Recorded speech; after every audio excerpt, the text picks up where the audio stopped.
Hey guys, tonight we're going to do something a little unwise. You've somehow slipped out of the modern world and landed right in the thick of a Victorian snowstorm. Picture it.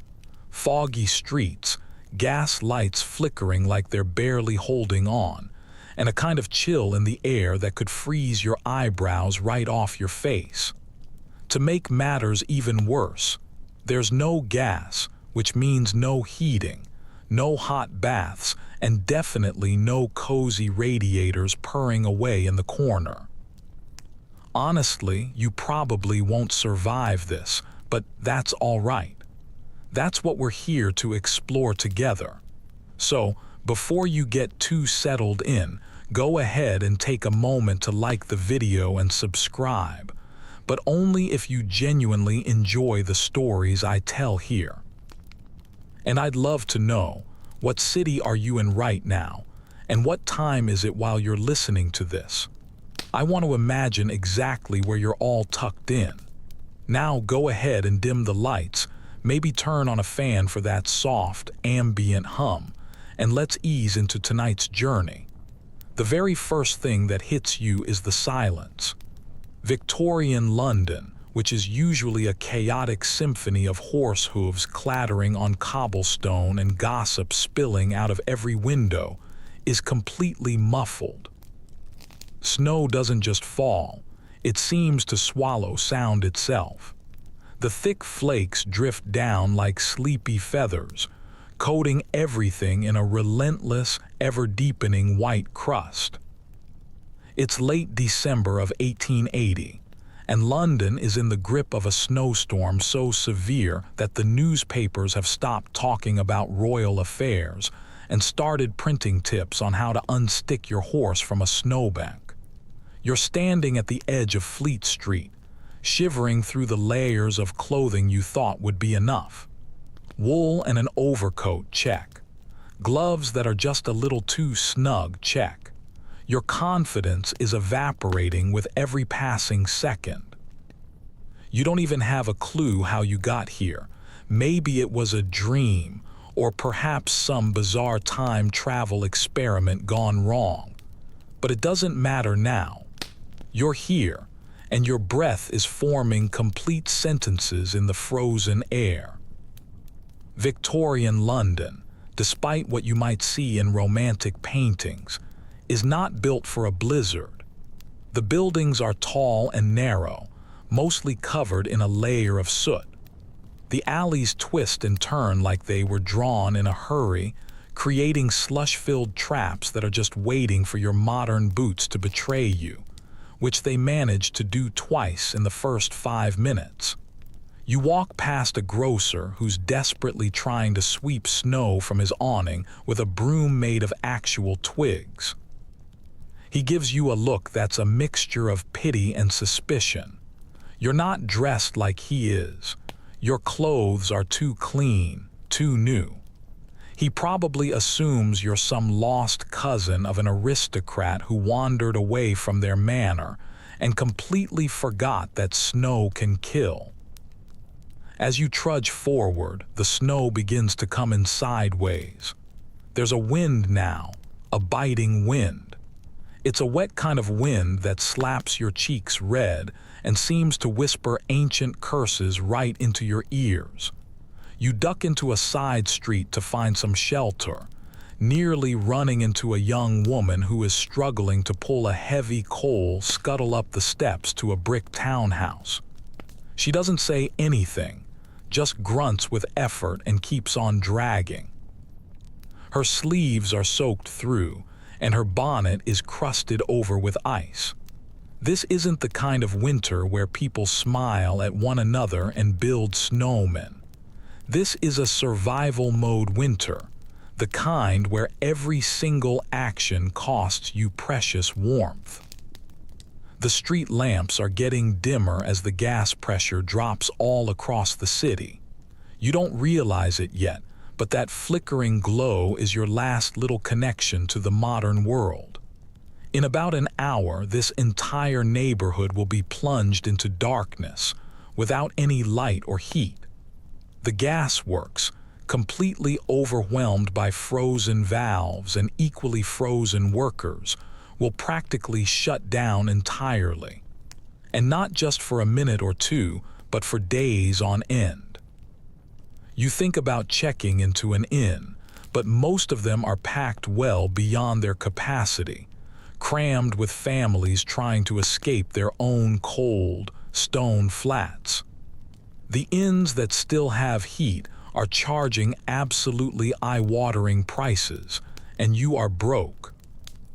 Victorian broke, which means your only options are to find shelter or learn firsthand what it feels like to be a hypothermic Victorian ghost. You spot a small church a little way up the road, its tall steeple rising like a lighthouse in the thick, white fog. A few people are huddled together on the steps, wrapped in patchwork shawls and wool scarves pulled so tight they barely look human anymore. You decide to join them, half expecting to be chased away, but one of them, an old man with a nose like a hawk's beak, just gives you a silent nod and scoots over to make room. The doors are locked, of course they are, but the overhang at least provides some protection from the wind. For right now, that's enough. You sit down beside him, instantly regretting it as the cold starts to seep into your bones like a damp, clinging smoke. A horse clatters by, barely visible in the haze. Its hooves make an uneven clopping sound on the cobblestones, which are half hidden by the snow. The cart it's pulling seems to be carrying firewood. The driver is wearing goggles and has a scarf wrapped 3 times around his face, probably delivering a bit of heat to the lucky few who can afford it. The man next to you leans in and mutters, "No gas again. Pipes burst on Thursday. They said it'd be fixed. Still waiting." You just nod, not sure what to say. This whole city runs on gas. Without it, there's no light, no fires for cooking, and no heat in the fancier homes. You're not even sure if the water pumps will be able to last much longer. He leans back and closes his eyes again. Always happens when it's coldest. You'd think they'd plan better.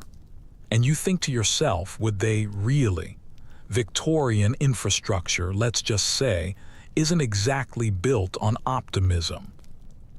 London is massive by this point in time, teeming with millions of people, most of whom are just barely scraping by day to day.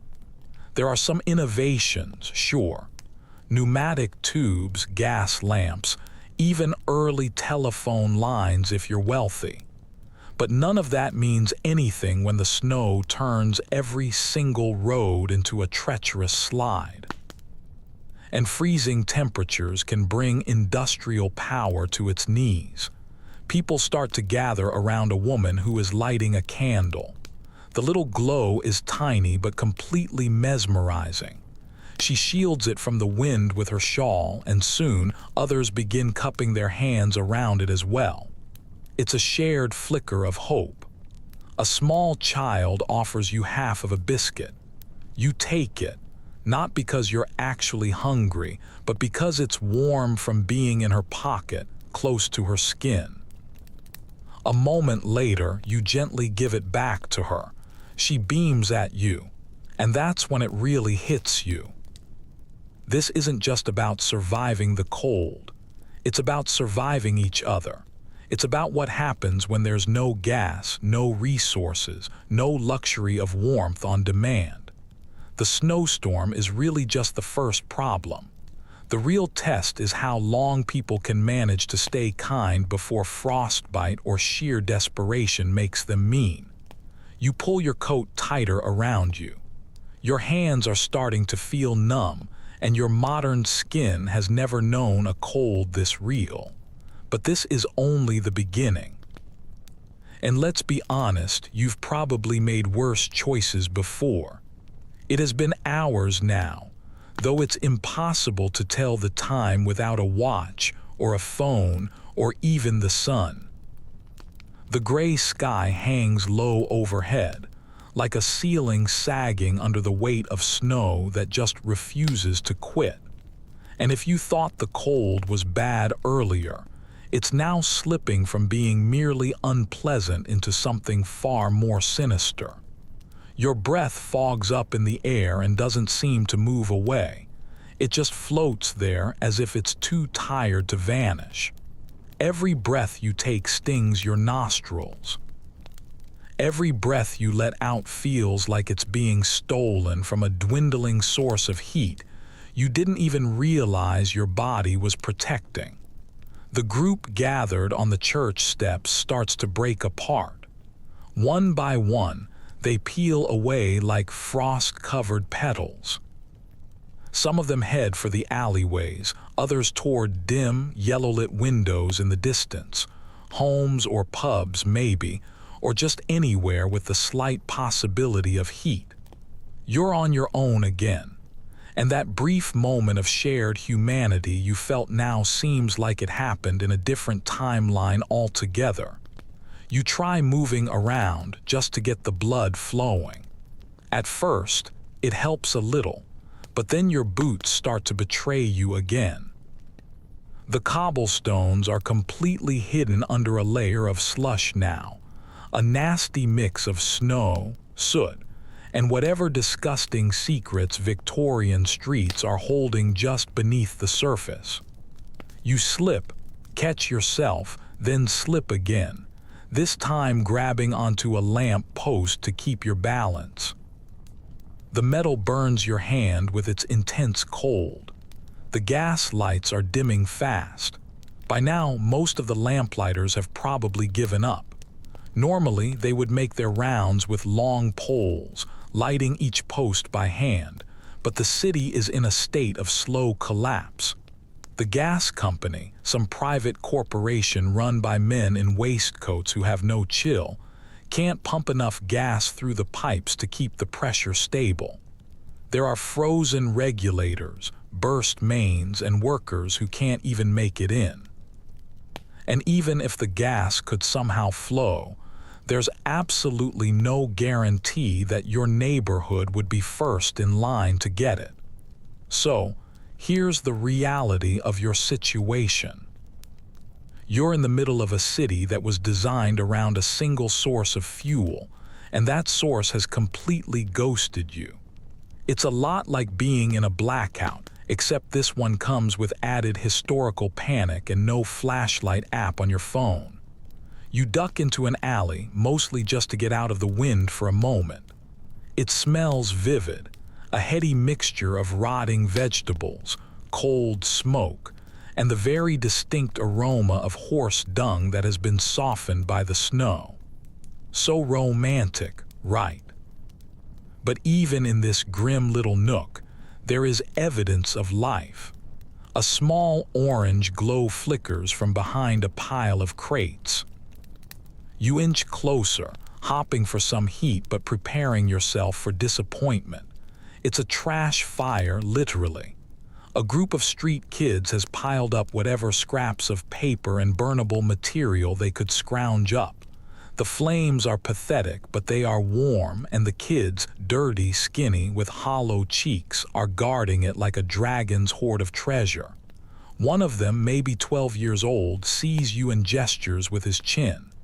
You want to warm up, mister. You better have something to burn. You fish through your coat pockets and come up with a bus ticket from 2025, a paperclip, and a wrapped peppermint. Completely useless.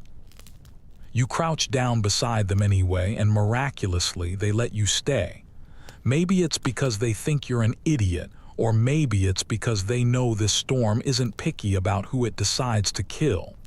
Their leader, a girl with a spray of freckles and a cap that's way too big for her head, stirs the fire with a bent piece of iron. "Ain't never seen it come down like this," she says. "Last time it got this bad, the Thames froze." You just blink at her. The Thames, the whole river, froze up solid.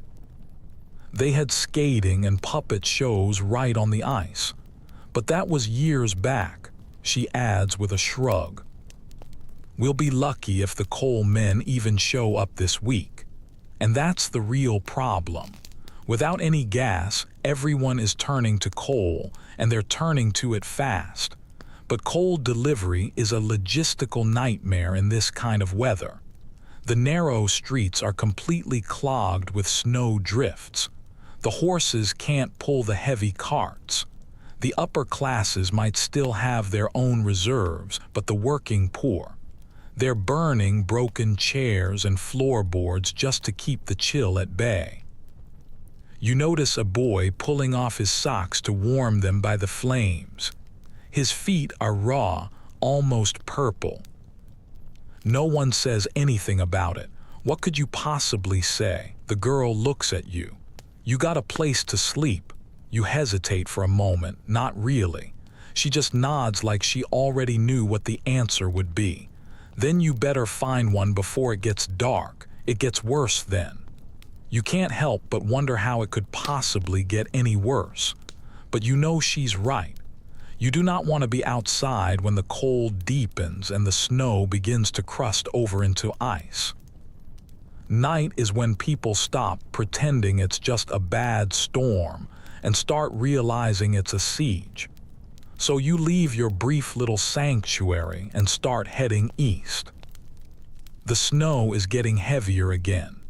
The flakes are fatter now, falling with a strange slowness that makes the whole world feel like it's underwater. Each step takes a real effort. Now your boots sink deep, your coat soaks up the snow, and your scarf, well, let's just say it gave up an hour ago. You pass shop windows that have been shuttered with planks of wood, a bakery that's closed, a tailor's door that's slightly ajar, but there's no light coming from inside. Even the pubs are quieter than you would expect. Nobody wants to be out any longer than they absolutely have to be. You try one door after another, but the inns are all full or hostile or far too expensive. Eventually, you find yourself on the stoop of a tenement building. It's 4 stories of red brick misery with narrow staircases and windows that look like you could shatter them just by looking at them too hard.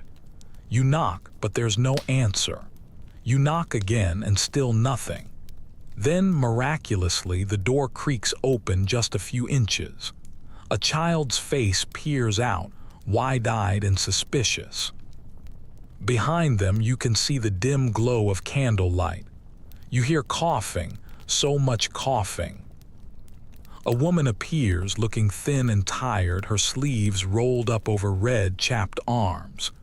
You sick? You shake your head no. Got money? You shake your head again. She lets out a long sigh. You can sit in the hallway, but don't touch nothing. And if you start to cough, you're out. Fair enough. You step into the hallway, where the air is fractionally warmer but somehow feels more oppressive. It smells of wet wool, cold smoke, and damp mold. People are sitting on the stairs, hunched over beneath blankets, sharing crusts of bread. A man is playing something soft on a harmonica. A baby cries somewhere on an upper floor. The gas sconces on the walls are dark and useless. You manage to wedge yourself into a corner and finally, let your body rest. Your muscles twitch with that strange ache that comes from prolonged cold. Your fingers burn as they begin to thaw. It's a good sign, maybe, or maybe it's a warning. Outside, the wind howls once again. Snowflakes dance past the cracked window like pale, fleeting ghosts. And you realize this isn't even the peak of the storm yet. Morning arrives, or at least something that resembles it. There's no real sunrise, just a slow gray light that seeps through the cracked window panes like someone wringing out a dishcloth full of fog. The air hasn't warmed up at all. If anything, it feels even colder, more still. You wake up with your back pressed against the hallway wall, your limbs stiff, and your head pounding with that deep, internal ache that only a true, biting cold can deliver. Your breath comes out in slow, ragged clouds. The candle that someone left burning overnight is now nothing but a stub in a small puddle of wax. You have survived the night, but just barely. The tenement is waking up all around you, but there's no cheerfulness to it. There are no chirping kettles or lively chatter. There is just more coughing and the sound of footsteps that drag instead of step. You hear the soft creak of people unpeeling themselves from shared blankets and still damp clothes. You can hear someone trying to light a stove on the floor above you.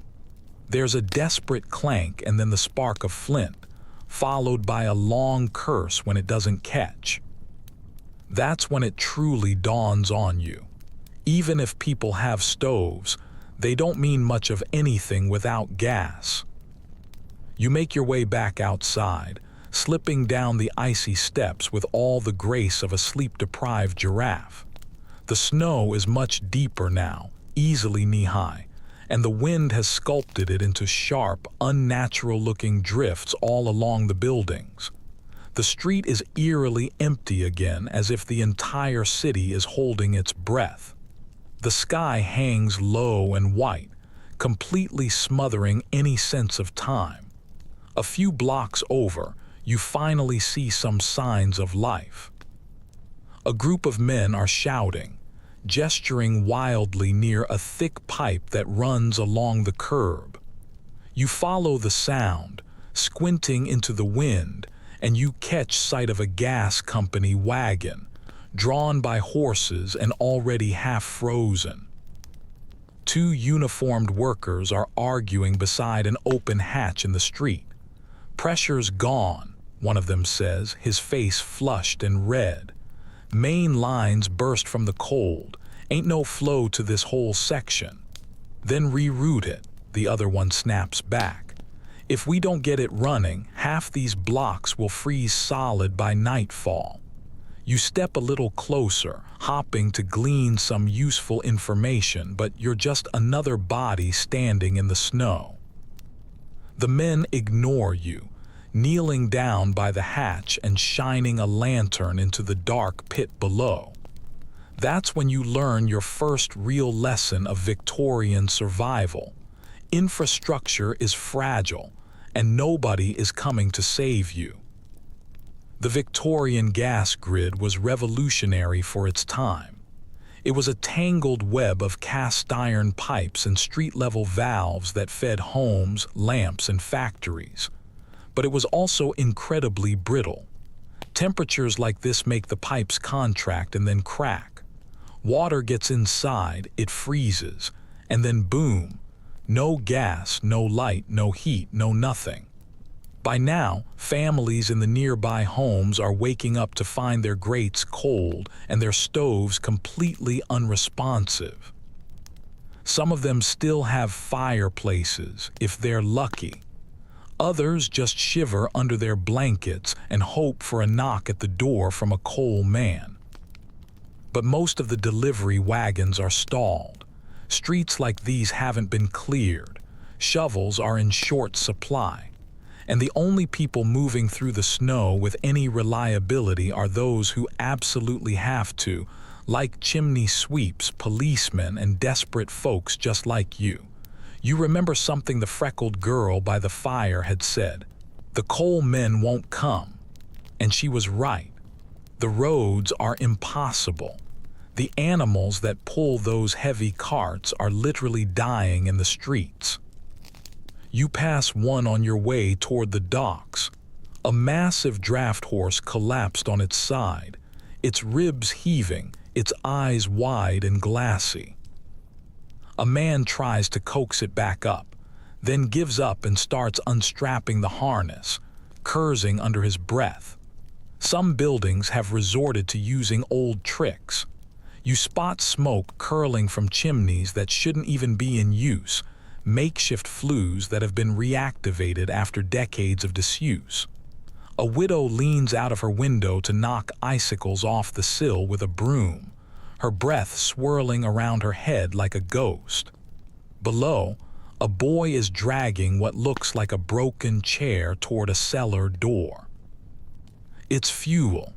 Without gas, coal is as good as gold. And without coal, people will burn anything they can get their hands on. Broken furniture, newspapers, crates. If it can catch fire and give off heat without killing you too quickly, it's fair game. You duck into a side alley and find a pair of women feeding a fire in a steel barrel. They're burning scraps of cloth. One of them eyes your coat with obvious calculation. "Trade?" she asks, her voice scratchy from the smoke and cold. You just shake your head and keep walking. Because here's the ugly truth. When the gas goes, the whole system collapses fast. People go from being neighborly to being transactional. Warmth becomes a currency. Kindness gets frostbite.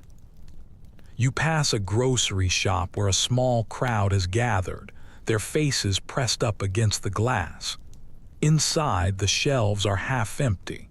The few items left, loaves of stale bread, tins of treacle root vegetables as hard as stone, are being guarded like the royal jewels. The owner opens the door just an inch to shout, "Only families today, 1 loaf each," before slamming it shut again. A woman sobs quietly and turns away, her arms empty, and still the snow continues to fall. By mid-morning, your fingers are screaming at you. The gloves you thought were adequate are now soaked through. Your skin feels like it belongs to someone else, someone you've abandoned. You duck under an overhang and stomp your feet, trying to summon some heat from your own body, but you know it's a losing game. A man nearby mutters, "They say the Queen's got coal piled high and warm baths drawn hourly." You look over at him. He's bundled up in layers of rags, his nose black with soot. "They always say that," he grumbles. "We freeze and the palace toasts crumpets over roaring fires." That's the thing about Victorian London. It's not just one city. It's several cities all stacked and jammed and shoved into each other like ill-fitting drawers. The poor freeze while the rich burn mahogany just for the ambience. One of the more fringe beliefs going around the street right now, at least according to the muttering crowd, is that the gas was sabotaged. Some people say it's political, a plot by anti-monarchists. Others whisper that rival companies shut down the valves on purpose in order to raise their prices. None of it is very likely, but when you're freezing to death in a coat that feels more like a sponge, you'll believe almost anything if it gives you someone to blame. You wander toward the river, mostly because it's downhill and you're too cold to argue with gravity. The Thames is half frozen, great slabs of ice bobbing like cracked plates on the dirty water. There's no skating this year, just thick, brown sludge and frostbitten gulls. Barges sit idle, trapped in the ice near the wharves. Men in oilskins are trying to hack at the surface with long poles, but it's a pointless effort. You sit down on an overturned crate near the edge and just stare at the water. Your teeth are chattering now, not politely, but violently, like your jaw is trying to escape from your skull. And that's when you realize something terrifying. You can't even smell the smoke anymore.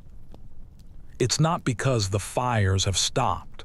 It's because your nose has gone completely numb. You press your fingers against your cheeks, but you can't feel a thing. Your lips are stiff. Your legs are still moving, sort of, but they feel heavy and clumsy. You're not just cold anymore. You're flirting with hypothermia. You think about the gas workers again, still struggling to fix pipes that were never meant for this kind of weather. You think about the families waking up to cold beds, about the woman who let you into her hallway last night, and whether she had enough to burn this morning. And then you think about the fact that this is only the second day. The storm hasn't let up. The gas is still out. The cold is still coming, and you're running out of time. By now, the snowstorm feels less like weather and more like a full-on siege. It's not just cold anymore, it's aggressive. It wraps itself around buildings, slips under doorways, and clings to your clothes like it's trying to pull you under. The city groans beneath its weight. Roofs are beginning to sag. Wooden signs are hanging at strange angles, encrusted with icicles the size of fireplace pokers. Every sound is muffled, and every step is an argument with nature. Your body is in full rebellion. Your toes have gone completely silent, which is never a good sign. Your fingers twitch involuntarily when you try to flex them, and your breath is coming out in shallow little bursts now, like even your lungs are questioning your life choices. You need to find heat, and you need it now. You spot a plume of smoke in the distance, not cold smoke, but something lighter, more chaotic, and you follow it down a side street. The smell hits you before you see the source.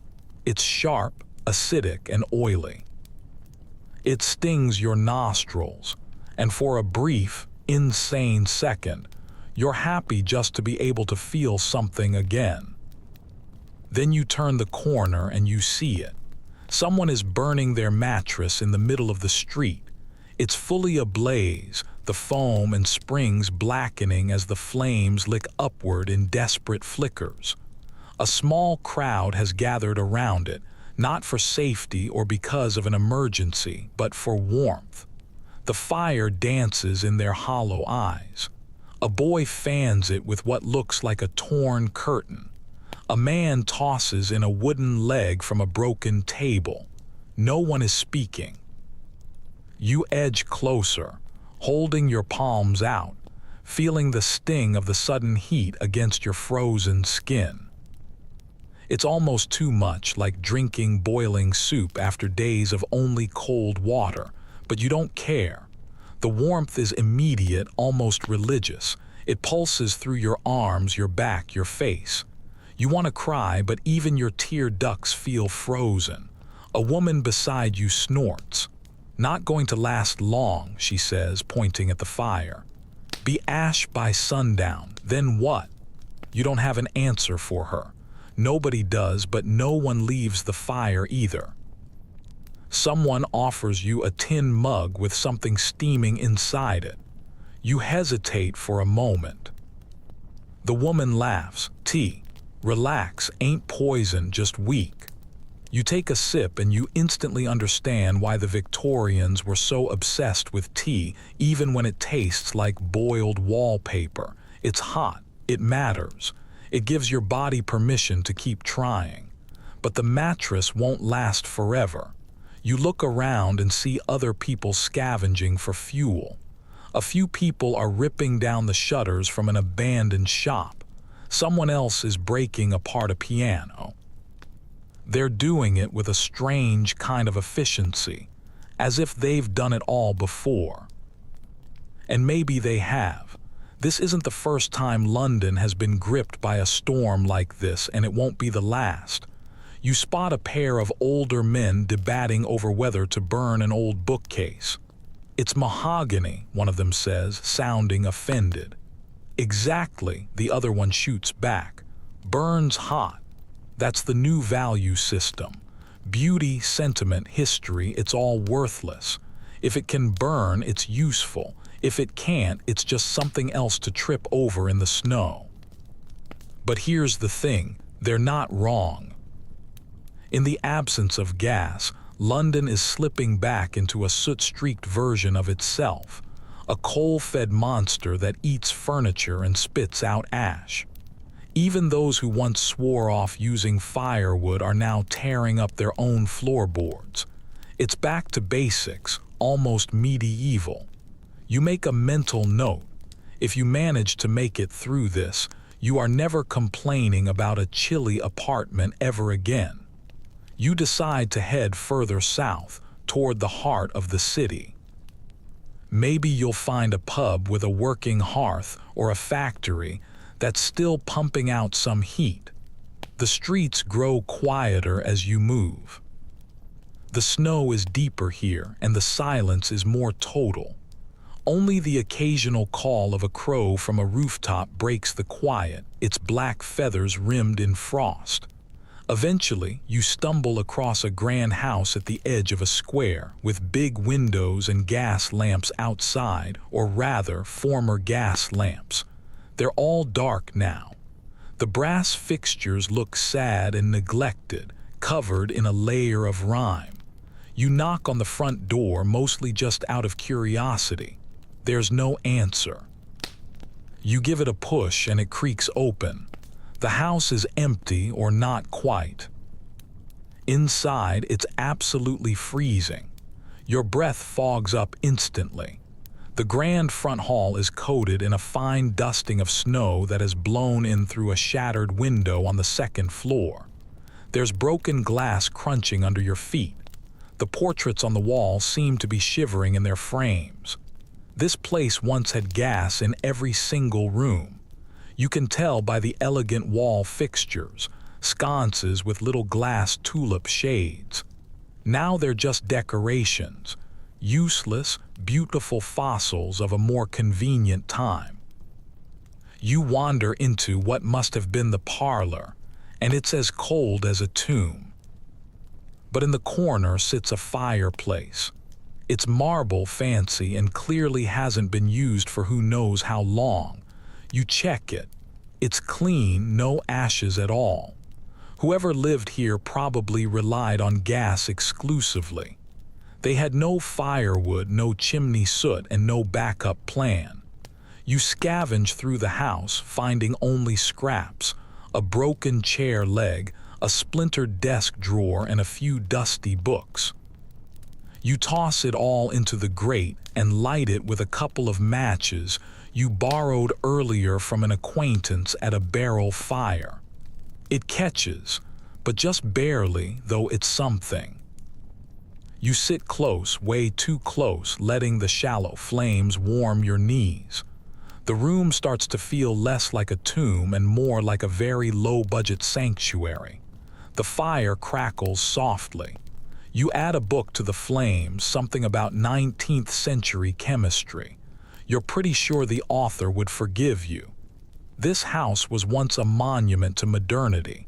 It had gas lines in every room, an electric bell system, even central plumbing. Now it's just a cave with a fire in it. It's funny how fast progress can reverse itself, and not everyone is taking it so gracefully. You've heard rumors of people blowing up their own homes trying to force gas back through frozen lines. There have been desperate attempts to thaw pipes with candles, resulting in entire blocks going dark from a single bad fix. One fringe theory that's floating around, and you hear it repeated more often now, is that the gas isn't just off, it's haunted. People are saying that the cold has summoned something, gas ghosts, the angry spirits of Victorian engineers. It's silly, sure, but when you're freezing to death in a crumbling mansion and burning textbooks for survival, a little ghost theory doesn't seem so far-fetched. You feed another page into the fire and lean back. The chair creaks under you. You imagine the original owner sitting right here, sipping sherry by the light of a gas lamp, never once wondering what would happen if the gas just stopped. There's a lesson in here somewhere, buried between the splinters and the smoke. Every modern luxury is just one big snowstorm away from becoming a complete joke. You have no electricity, no gas, and no backup, just a small fire and a pile of flammable regrets. And the storm still hasn't even peaked yet. You've been in the house for what feels like hours, feeding the reluctant fire with splinters and shredded pages like some kind of desperate offering to a half-interested god. It never gets truly warm, just less cold. It's the kind of heat that gives you hope but not comfort. Eventually, your small stash of fuel runs out. The rest of the chair is too thick to burn without an axe, and all the books are gone. One last curl of smoke snakes its way up the chimney, and then there are just glowing embers and you're back to the cold. You stand up, your bones aching as if they've aged a century. Your legs have that stiff, dragging feeling, like your muscles are protesting every single command. You tuck your hands under your arms and start packing in the parlor just to stay awake. But even that has its limits. You need a new plan, a better one. Outside, the wind is howling again. The snow doesn't just fall now, it flies. There are horizontal sheets of ice slicing down the alleyways. Victorian London is being eaten alive by this storm, and you are just another flake in the wind. As you exit the house and push the heavy door shut behind you, your breath catches in your throat, because standing in the snow across the street is a man in full formal wear. He has a top hat, tails, and gloves that look like they've never known a day of work. His shoes are polished, or at least they were. He's shivering visibly, his lips are purple, but he still holds his chin high like he's on his way to a gala. You raise an eyebrow. You lost. He glances over at you, his eyes looking wild. No, just going to my club. He points vaguely to the east where the buildings all vanish into the swirling white. They always keep the fire going. You don't have the heart to correct him. Good luck, you say. He nods once and then disappears into the storm. You head in the other direction. Your goal is to find more layers. The ones you have just aren't cutting it anymore. Victorian clothing is strange. Some of it is practical, but some of it is absurdly decorative. You need to build up your layers piece by piece, or you're going to end up frozen solid like that fancy gentleman, some kind of snow-covered cautionary tale. You find a rag shop a few streets over. Its windows are cracked but still intact. Inside is a complete mess of fabric, threadbare coats, and piles of second-hand clothes that are soaked at the edges where the snow has snuck in. A little bell above the door jingles as you enter. A woman peers at you from behind the counter with the flat expression of someone who hasn't slept in days. 2 pennies for anything that fits, she says before you can even ask. You rummage through the piles and come away with a heavy wool cloak, stiff and dusty but very thick, and a pair of what might be ladies' stockings. It doesn't matter. You pull them on over your gloves, double layering your hands. Next, you find a scarf that reeks of mothballs and pipe smoke. Then you find a sweater, gray, knotted, and barely holding itself together. You look ridiculous. You look like a walking thrift store that's been left out in the rain, but you are warmer. You drop your few remaining coins on the counter. The woman doesn't even bother to look up. Outside, the wind hits your new layers, and for the first time it actually bounces off. Not completely, but enough to make a difference. You trudge onward, following the sounds of movement toward a park. Yes, a park. Normally, you'd avoid it, but you can hear hammering and activity. You can hear people. You find a makeshift camp there, tucked away beneath the trees. A group of people, poor, middle class, even one man in what looks like a vicar's collar, have erected tarps and blankets tied between tree branches and lamp posts. Fires are burning in barrels and in holes that have been dug in the snow. It's an odd little oasis, gritty and raw, but somehow it's alive. "Come in if you're clean," the man at the edge says, his accent sharp and skeptical. "We don't need lice."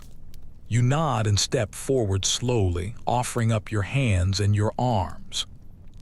You think he's going to inspect you like a TSA agent of misery. He just grunts and waves you in. Inside the encampment, you hear voices for the first time in hours and even laughter. Someone is playing a tin whistle. Children are chasing each other around the trees, their boots barely clinging to their feet. Women are huddled near the fires, toasting dry biscuits on sticks. It smells like wood smoke and desperation, but it feels like a kind of hope. You settle down near a fire beside a group of dock workers and their families. They're passing around a bottle of something strong and unlabeled. A woman offers you a tin plate with something thick and grayish bubbling in it. Stew, she says, mostly potato. You eat it. It's flavorless but warm, and it slides down into your gut like a blessing. Someone wraps a shared blanket around your back. For now, you belong to the tribe. And here's something you hadn't expected. Victorians are absolute pros when it comes to layering. One woman explains how to trap heat by using paper between your shirt and your waistcoat. Another one shows you how to line your boots with old newsprint. It sounds completely insane, and it is insane, but it works. Just a bit enough to matter. A boy hands you a hot brick wrapped in a piece of cloth. You just stare at it. For your bed, he says. Well, floor. You clutch it like it's a newborn baby. They teach you other tricks, too. Stuffing your sleeves with straw, wrapping scarf layers diagonally, holding your breath before going out into the wind so your lungs don't panic. They even teach you how to sleep in pairs to share warmth without crossing any social lines. Victorian winter etiquette is a real thing, and all of this is without gas. They mention it like a joke now. Remember gas, one man says, and the group lets out a grim chuckle. Luxury. They've already shifted gears and adapted. They have fire pits, hot stones, and shared body heat. The wealthy are probably still waiting for the lights to come back on, while these people are making new ones. The fringe theory going around this particular group is that the gas lines weren't built to fail, they were built for summer. Nobody in their right mind ever expected this level of cold in London, not for this long. The systems just couldn't handle it. Nobody designed for a prolonged frost. It's not sabotage, it's just stupidity. And honestly, that might be even worse. As night falls again, you lie down beside a man named Will who used to work unloading coal from barges. He pulls a blanket over both of you without a word. The fire flickers near your feet. The stars are invisible and the sky is thick with moving clouds. You're still cold, but you're less cold. And you realize as you finally drift off to sleep that survival isn't about beating the cold. It's about layering up and simply outlasting it. You wake up to someone shaking your shoulder, not gently, but with that particular urgency that tells you something has gone wrong. Your first thought is that there's a fire. Your second is frostbite. It turns out to be plumbing, or more accurately, the complete lack of it. It's the privy, Will mutters, yanking the blanket off your legs. Overflowed sometime in the night, frozen solid now. Best get moving before it stinks us all into the next life. Ah, yes, Victorian hygiene. You hadn't really thought about it yet. You've been too busy worrying about freezing to death to consider the other basic human needs. But now the smell hits you, low and bitter and unmistakably biological. Even in the biting cold, it somehow finds a way to rise. The camp is stirring, groggy and annoyed. Children are being herded away from the far side of the tree line. Women are yelling and men are swearing. A makeshift outhouse, which was really just a bucket in a wooden stall, has collapsed under the weight of both snow and, well, usage. Now it's a frozen biohazard and no one wants to be the one to deal with it. You step back, tugging your scarf up over your nose. Welcome to the unglamorous side of surviving a Victorian snowstorm: waste management. With no functioning plumbing, no working pumps, and now no gas, the entire city is experiencing a full-blown sanitation crisis. Indoor toilets, if you were lucky enough to have one, are frozen. Outdoor privies are either overflowing or completely iced shut.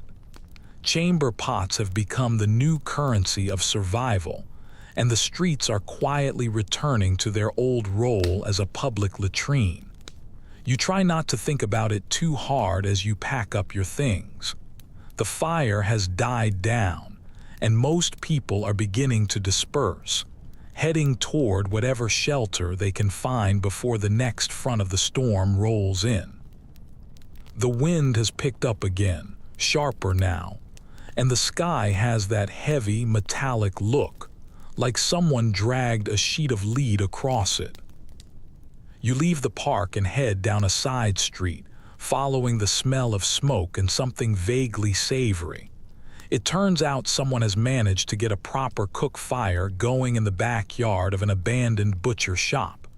They're boiling water, actual boiling water, which is a rare sight now, and tossing in bones, roots, and something that might be leeks. Soup kitchen, a woman informs you, ladling some of the slop into what looks like a tin bowl of sorts. Bring your own bowl next time, eh? You nod and accept a steaming mug that someone left behind. The liquid is hot and has a vague onion flavor. It could be rat broth for all you know, and you wouldn't care. It warms your fingers, and that's all that matters right now. As you eat, you chat with a man named Charles who used to be a plumber before all the pipes turned into death traps. It's the worst kind of freeze, he explains, rubbing his hands together. Everything's brittle. Metal snaps, wood warps, clay pipes, those terracotta ones. They just explode when the water inside freezes.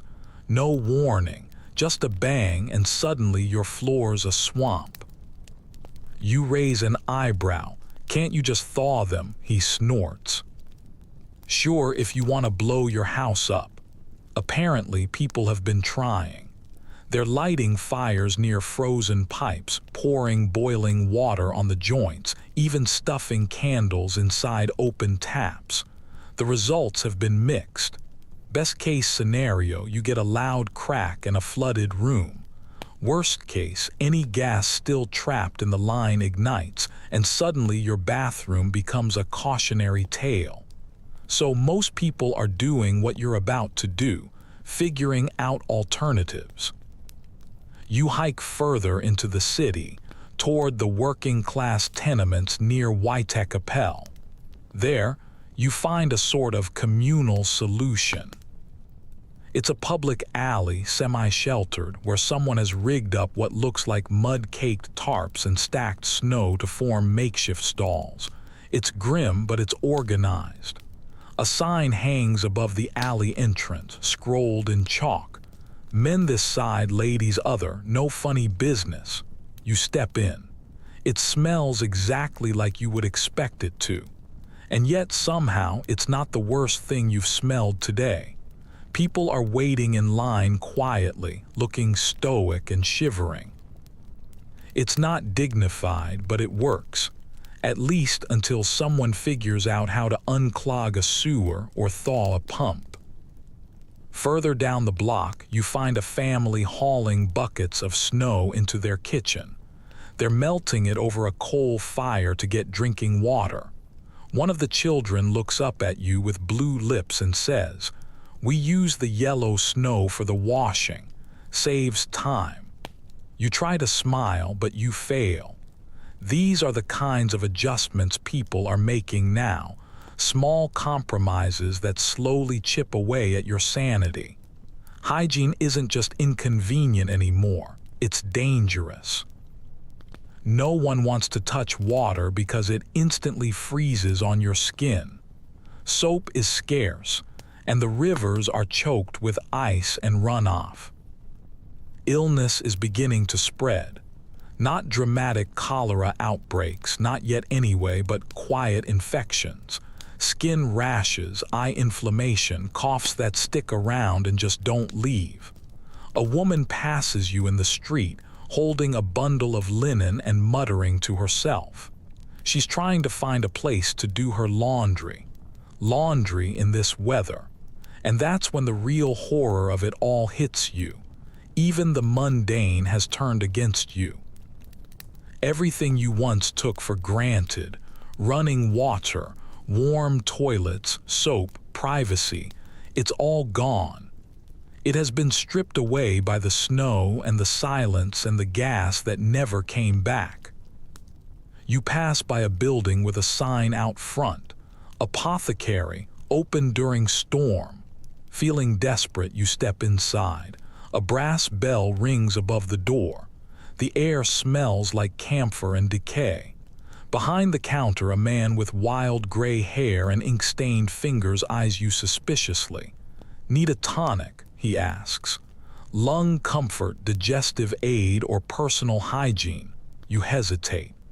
"Got a lavender vinegar spray that'll keep you fresh even if you haven't washed in a week," he offers with a sly grin. You take it, you spray it, and you immediately regret it. You smell like floral pickles for the rest of the day. But hey, it's better than smelling like a Victorian alley. Later that evening, you find a public bathhouse that is miraculously still open, though just barely. Inside, it's like stepping into a greenhouse made of mildew and steam. The workers are charging a steep fee, but they are letting people wash with lukewarm water that's being piped in from a rooftop system that hasn't frozen yet. The line stretches all the way around the block. One woman has already fainted from waiting for too long. You decide to skip the bath, not because you don't need it, but because you know the price. Once you get wet, you'll never get dry again, and being wet in this weather is a death sentence. Instead, you huddle beside the building's exhaust vent with a few others. The heat coming off of it is barely noticeable, but it's real, and real is rare right now. As night falls, you tuck yourself under an overhang with a group of chimney sweeps. They are soot-faced teens with oversized coats and way too much street wisdom. One of them lights a candle and props it up between two bricks. "Better than nothing," he says. You nod. He's right. In the absence of modernity, a single flame becomes civilization. By morning, your body is starting to forget what it even feels like to be warm. That little thread of residual heat you'd been carrying from one fire to the next is gone now. Burned out sometime in the night while you were sleeping on cold stone beneath a dripping overhang. The candle, that tiny flicker of hope, had long since extinguished, leaving behind nothing but a smudge of wax and a blackened wick. You wake up to find your legs stiff and your fingertips tingling with a dull kind of pain, like your nerves are still thinking about giving up completely. Your stomach joins in, complaining in low, echoing growls that vibrate through your ribs. It's been too long since that bowl of mostly potato stew. And now your body is demanding something hot, something real. If you don't eat soon, you're going to stop being cold and start being gone. You remember what people were saying yesterday, that the cold is not coming. The gas is still dead, and your best chance for something edible is to find someone who still knows how to cook in this pre-apocalyptic, powdered sugar version of London. Real Victorian cooking, if you can even call it that, was a mix of creativity, guesswork, and just boiling things until they finally surrendered. So you set off down the icy street, your limbs shaking slightly, your scarf pulled tight over your mouth to block the wind that seems intent on flaying the last bit of feeling from your cheeks. Everything is silent again. The city has been swallowed up in white, save for the occasional clatter of hooves or the crunch of footsteps somewhere ahead of you. The snow has stopped falling for now, but what remains has been churned into a sort of frozen porridge that grabs at your boots like quicksand. Your goal is simple: find food, cook it, and survive. Eventually, you stumble upon a narrow alley near Spittle Fields. You would have almost missed it, but you catch a whiff of something sharp and meaty, layered under the usual scent of soot and unwashed humanity. It's a smell that, dare you believe it, might actually be broth. You duck through the alley and into a courtyard that's been walled in with crates and old bed frames. At the center of it sits a cast-iron coal range, one of those bulky Victorian beasts that looks like it could either bake bread or summon a demon, depending on how you operate it. A small crowd is huddled around it. A woman in a soot-streaked apron is tending to a large pot, stirring with a ladle the size of your arm. She's sweating despite the cold, her cheeks pink from both the heat and the exertion. You here to work or just stare? She barks, though not unkindly. You blink. I can work. Good, chop the turnips. You don't even know where the turnips are, but someone hands you a basket and a dull knife. You squat down beside a crate and start hacking away at them. Your hands are numb and clumsy, but the act of movement feels good, like you're rejoining the world of the living. The woman, who introduces herself as Elsie, explains that she salvaged the coal range from a closed pie shop 2 blocks over. She dragged it here with the help of 3 neighbors and a stolen wheelbarrow. Built like a ship's engine, she says proudly, tapping the side of it. And just as temperamental. There's barely any coal left, so she's supplementing it with firewood, furniture legs, and a surprisingly efficient mix of dried orange peels and old newspapers. The soup is a wild combination of whatever people can offer: salted beef scraps, barley, onions, and some mystery root vegetables that someone insists are edible. Someone else contributes some dried peas. Another person brings stale bread, which gets toasted and then dropped into the bowls like Victorian croutons. It smells absolutely amazing. As the turnips soften and the soup bubbles away, you get the rundown on how cooking has changed since the gas went out. Most people relied on coal ranges or open fireplaces before gas cooking became popular. Gas stoves were seen as the future, cleaner, faster, and easier to control, but they required a steady gas line. And right now, that's about as reliable as a paper umbrella in a thunderstorm. So now, everyone has gone backward, scrambling for solid fuel and makeshift kitchens. People are cooking in alleys, in their bathtubs, even in stairwells, anywhere with a bit of airflow and enough space to keep from setting the whole building on fire. One woman shares a story about trying to fry eggs over a candle. Another one talks about building a clay oven in her garden using old flower pots out of sheer desperation. People are learning fast, or they're not eating at all. You glance over at the pot, where the soup is finally ready. Bowls are passed out.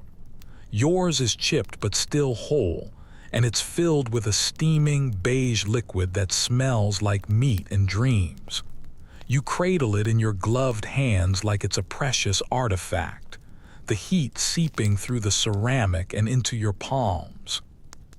The first sip is everything, savory, hot, and slightly salty. It's real nourishment. You almost cry, but you don't. You finish every last drop, wipe your mouth on your sleeve, and ask if you can help again tomorrow. Elsie just nods. If we've got anything to cook. That night, you sit beside the coal range long after the others have gone, watching the embers flicker in the grate. Someone drops in a bundle of twigs that have been wrapped in wax cloth. The fire flares up, casting a dancing orange glow across the courtyard walls. You ask Elsie what she thinks about the gas failure, what the real story is. Truth is, she says, leaning on the ladle, the city got too used to easy heat. Gas made people soft. It failed 'cause we stopped remembering how to live without it.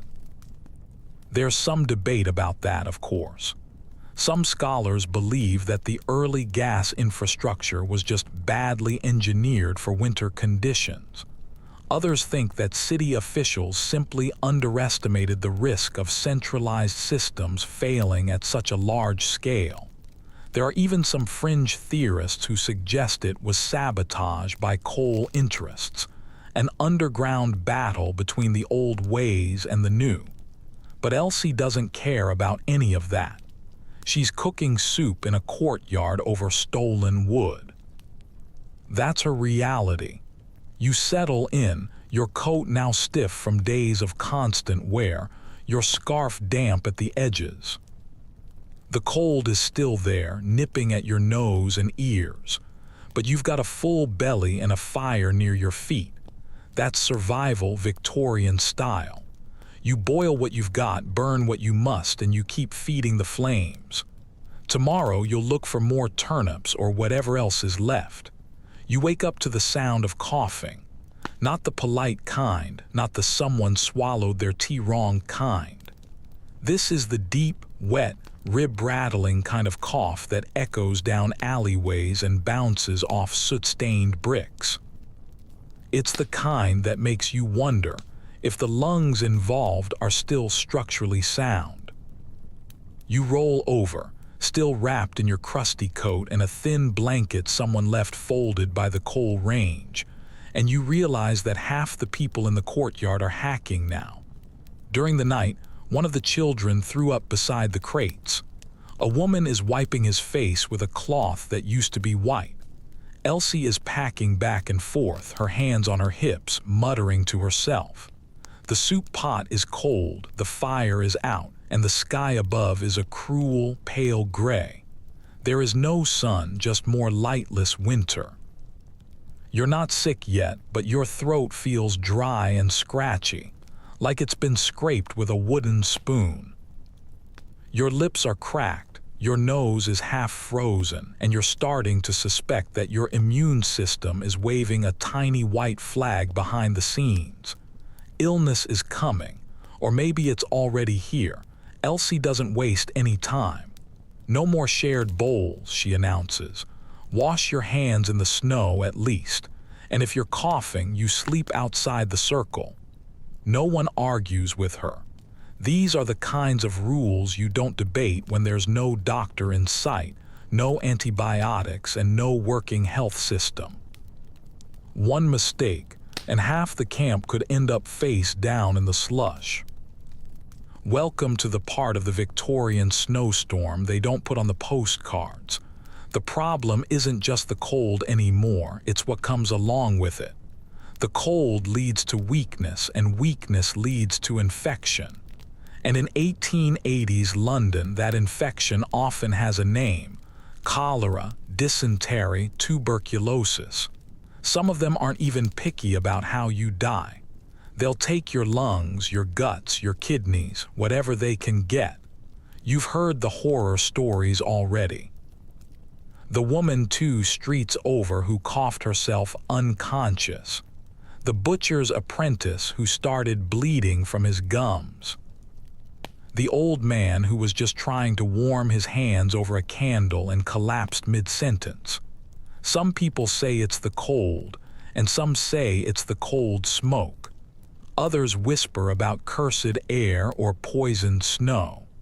You don't believe in curses, but the snow does have a certain malicious persistence to it. You leave the courtyard in search of some fresh snow, the cleaner kind that hasn't been trampled on, so the others can melt it for drinking water. You pass a few shuttered shops, their windows now crusted with a layer of frost thick enough to etch your name in. You make a mental note that might be your only gravestone if you don't find a way to stay ahead of the curve. A group of boys run past you on the street barefoot, carrying an old blanket between them like a sack. One of them shouts, "Hot bricks, 3 for a penny." You pause and ask them where they got the bricks. "Baker's oven," the tallest one says proudly. "What's left of it?" They're running a little side hustle, baking bricks in the dying heat of a closed-down bakery, wrapping them in rags, and then selling them to people who are too cold or too sick to argue. It's a smart move, possibly even genius, but definitely risky. The baker might still be alive, and if he catches them, they're toast. But you remember the brick someone gave you 2 nights ago, the way it stayed warm inside your coat for hours, almost too hot to touch at first. These kids are doing more for the city than the gas company is at this point. You give them your last coin and take a warm brick. They just nod and then vanish into the fog like a group of goblin entrepreneurs. By the time you get back to the courtyard, 2 more people have started coughing. One of the chimney sweep boys is shivering under a tarp, and Elsie is trying to convince him to lie closer to the fire. "No," he says through chattering teeth. "Don't want to make nobody worse." She gives him a look. "You'll be worse if you freeze to death, you little idiot." Eventually, she relents and lets him curl up near the fire, but she builds a little barrier of crates between him and the rest of the group. It's quarantine Victorian style, and it doesn't feel like it's enough. You start to hear murmurs from the others about going to see the real doctors, the ones uptown, the ones who probably haven't even lost their gas, who still have servants lighting fires and boiling water and handing out cough drops laced with opium and brandy. There's even talk of visiting the hospitals, but everyone knows that's a gamble. You go in with a cold and you come out with no money and a note that says, "We did what we could." You ask Elsie if she thinks it's cholera. She just shakes her head. "Not yet. Not the gut kind anyway. This is in the lungs. Too much smoke, too much cold air. People are coughing their own breath back in. There's no circulation, just festering." The irony, of course, is that people are making themselves sick just by trying not to freeze. Every fire they light adds more smoke to lungs that can't handle it. Every room they seal up for warmth becomes a petri dish. There's no fresh air, no clean water, no soap, and absolutely no way out, and still no gas. Not even a whisper of it. Someone heard a rumor that the mains in the West End might be flowing again, but that's miles away. It might as well be on another continent. The weirdest part is the contrast. Outside, it's still beautiful. The snow softens all of the city's hard edges. The rooftops glitter. The trees stand like sculptures. Every corner looks like it could be on a Christmas card. But underneath that postcard is rot. Rot in the lungs, rot in the water, and rot in the walls. Later that day, you sneak into an apothecary again, a different one this time. This one is more cluttered, more chaotic, more homegrown. There are bottles with hand-scratched labels, dried herbs hanging from the ceiling, and a stray cat curled up beside a mortar and pestle. The apothecary is an older woman named Mags, with wiry gray hair and a pipe she never seems to light. She eyes you and says, "Cold's got teeth. Don't just sit." You nod. She mixes you something and says it's good for lung chills. It smells like pine and licorice, and something bitter that might be horsehoof. You drink it instantly. You regret it, but your sinuses open up like church doors and your lungs feel slightly lighter. "Don't ask what's in it," she says. "Just breathe." You leave with a tin of something called vapor salts and a bundle of dried leaves. You don't know what to do with them, but you feel better just holding them. It's a placebo with a scent, but it counts. Back in the courtyard, the coughing continues. But you've got your warm brick, your smelly leaves, and a plan. Just get through the night. That's all, just this one. There are no promises after that. Because right now, it's not the snow that's trying to kill you, it's what's riding in with it. You don't expect much from sleep anymore. The most you can hope for is a stretch of unconsciousness where your body forgets that it's freezing. But tonight, the cold isn't even the biggest problem, it's the damp. Your blanket, such as it is soaked from the inside out. Your breath has trapped itself and condensed into the fibers over the hours. When you shift, it clings to your back like a cold slap. Every inch of you aches, and your boots feel like they've been frozen to your ankles. You try the old tricks, curling up like a cat, tucking your hands under your armpits and thinking warm thoughts. They don't work. Your warmest thought is of tea, and even that feels distant and imaginary, like something from a book you didn't finish. But you did have one smart idea before you lay down: the hot brick. You wrapped it in a rag, shoved it into your bedding, and it's still faintly warm. It's not enough to toast you, but it is enough to remind you that heat once existed. And for now, that will have to do. The camp is quieter tonight. There are fewer fires and fewer voices. The coughing has thinned out, not because people are getting better, but because most of them are too exhausted to even cough. When dawn comes, it's not with sunlight, but with weight. The roof of a nearby tenement creaks loudly, and then you hear it, an awful, slow groan, like a giant drawing in its last breath. The snow has piled so thick on top of the building that the structure is starting to sag. And in the silence that follows, everyone knows what's coming next. You're on your feet, running toward the sound before you even know why. It's instinct, curiosity, maybe even a bit of morbid panic. When you reach the street, a crowd has already formed. Dozens of people are staring up at the bowing roofline of a 3-story building. Its gutters are sagging under the weight of the snow like a pair of exhausted arms. "It's going to go," someone says. "Back up," says another. And then it does. With a crack like a gunshot, the roof gives way. The center caves in, sending a flood of snow and splintered timber crashing down through the upper floors. Dust and snow burst from the windows like flour from a broken sack. The whole building exhales in a gasp of debris and then sags lopsidedly, one wall still standing like a defiant jawbone. People rush forward, some to help, others just to see. You follow cautiously as the rubble settles into silence. There's no screaming, no movement. A woman next to you wipes her nose with her sleeve.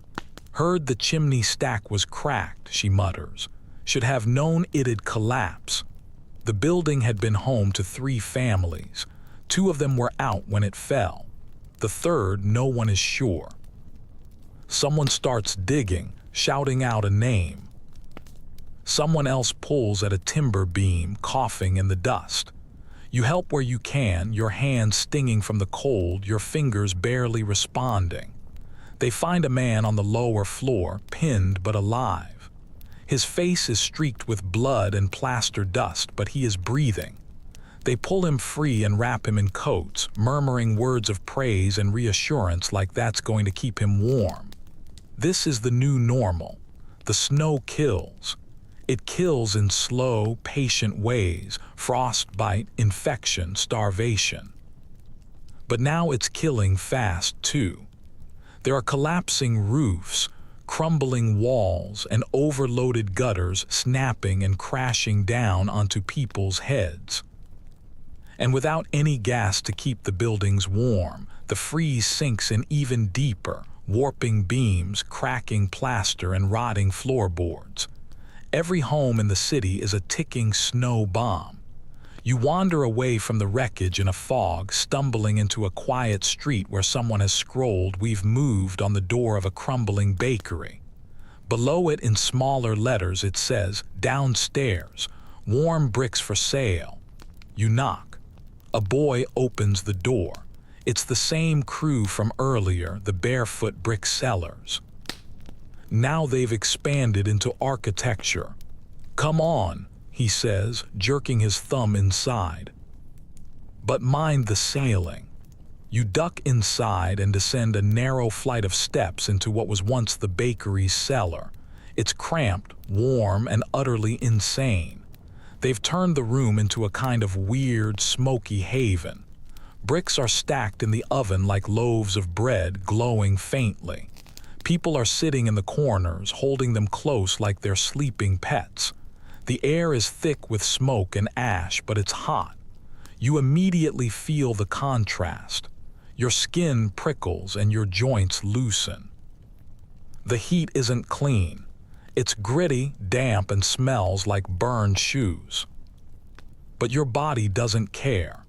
You sink down into a corner with a brick, cradling it like a child, and let your head rest against the soot-streaked wall.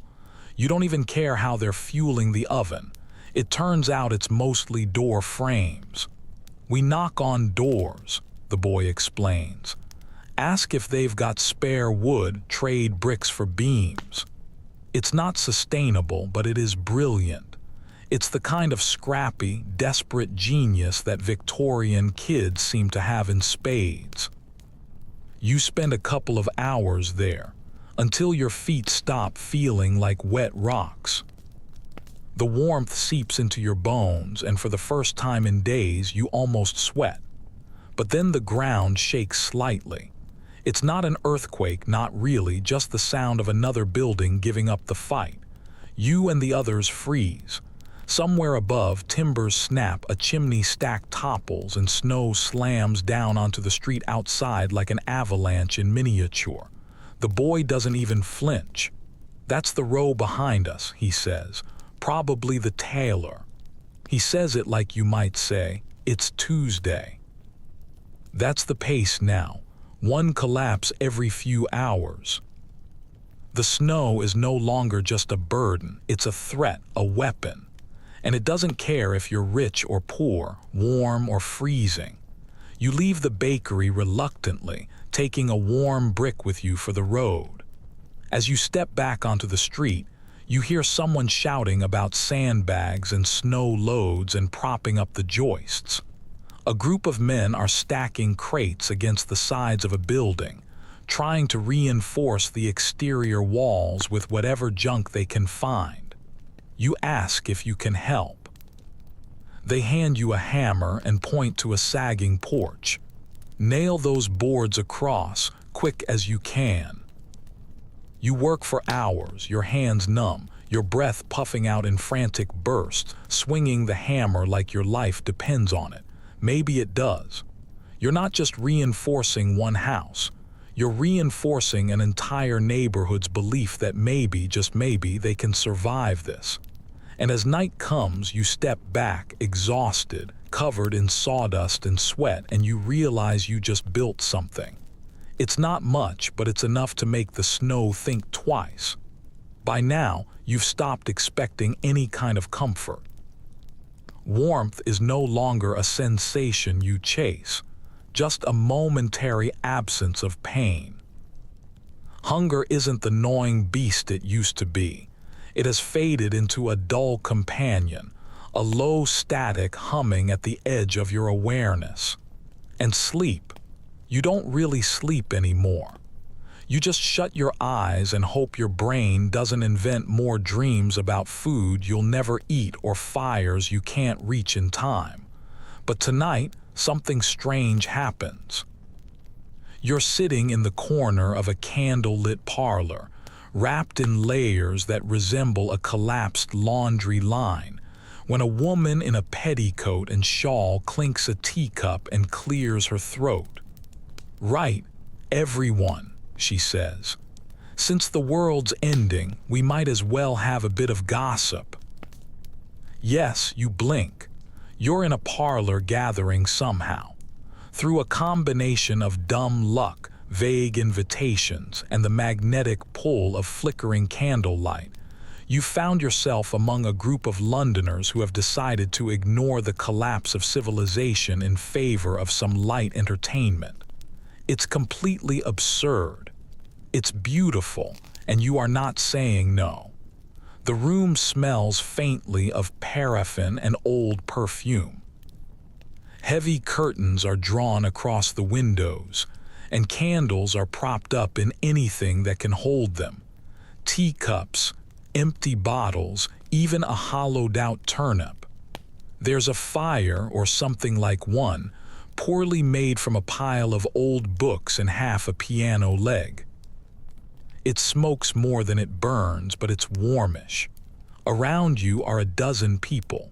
Some are sitting on cracked leather chairs, while others are squatting on cushions on the floor. There's an old man in a dressing gown that looks like it hasn't been removed since the summer. There's a woman in morning black with a flask that she's not sharing. There's a young clerk who smells like linseed oil and fear. And then there's you, of course, the outsider with the wrong kind of boots and a haunted look in your eyes. The host, Miss Lillian, she insists, serves weak tea with a triumphant flourish.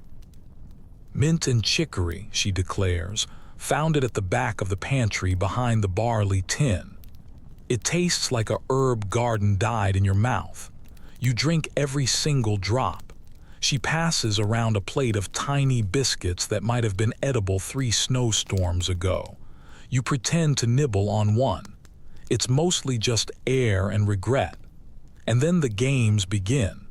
Someone pulls out a pack of cards, not for poker, as no one here has anything worth betting but for fortune-telling.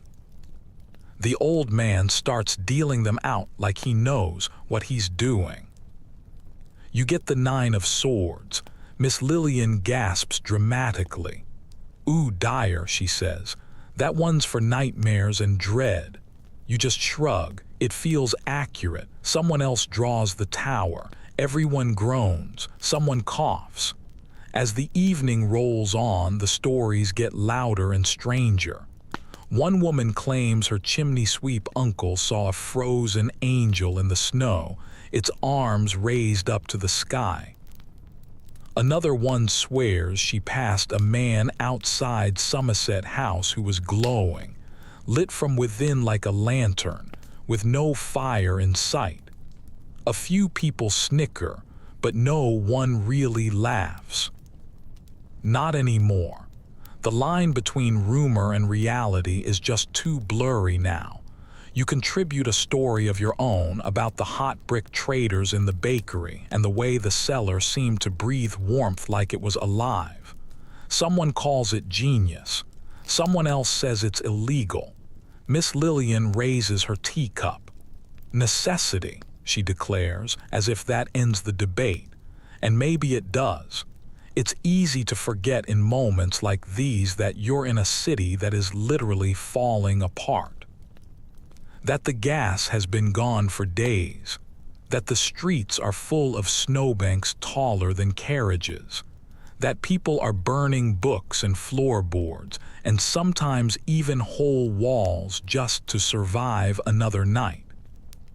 That the factories have all closed, the markets are empty, and every single candle you see is a tiny rebellion against the darkness.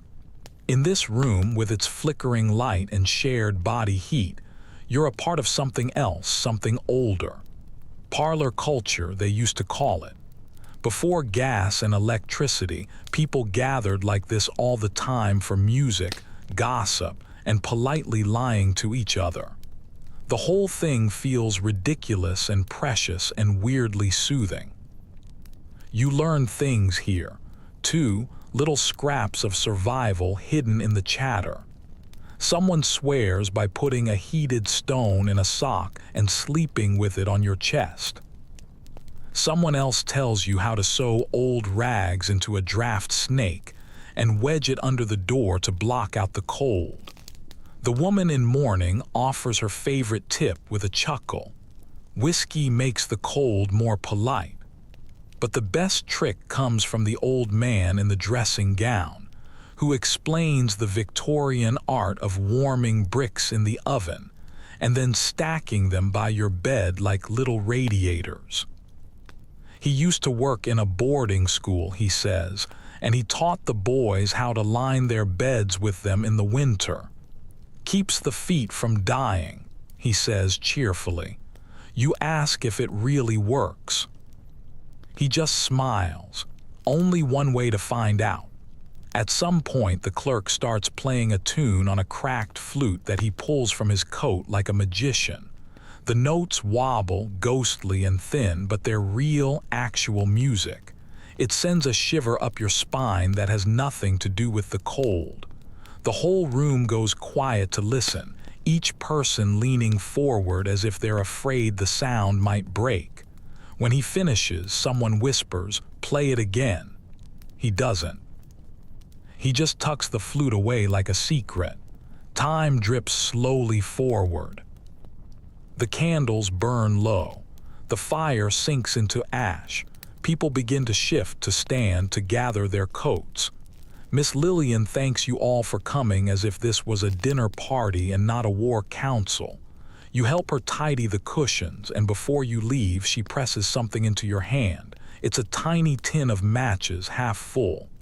You'll need them, she says, and then adds, and bring gossip next time. Something juicy, something scandalous. You promise you will. Outside, the snow has begun to fall again. It's lighter now, more of a dusting than a dump. The wind still cuts, but after the warmth of the parlor, you feel strangely strong, renewed. It's like all the absurdity of the conversation and the cold tea somehow stitched your soul back together for another round. You make it halfway back to the courtyard before you realize you've been smiling for 5 whole minutes. It's not because anything is better, but because somehow, in a city of soot and ice and sadness, people are still telling stories. By now, your standards have collapsed so thoroughly that you're genuinely thrilled to be standing in front of an apothecary's cracked wooden door at sunrise, hoping that someone inside will sell you something vaguely medicinal and not actively poisonous. You're not even sure what you need anymore. Maybe something for your throat, or your lungs, or your nerves, or whatever part of your brain now panics every time the wind picks up.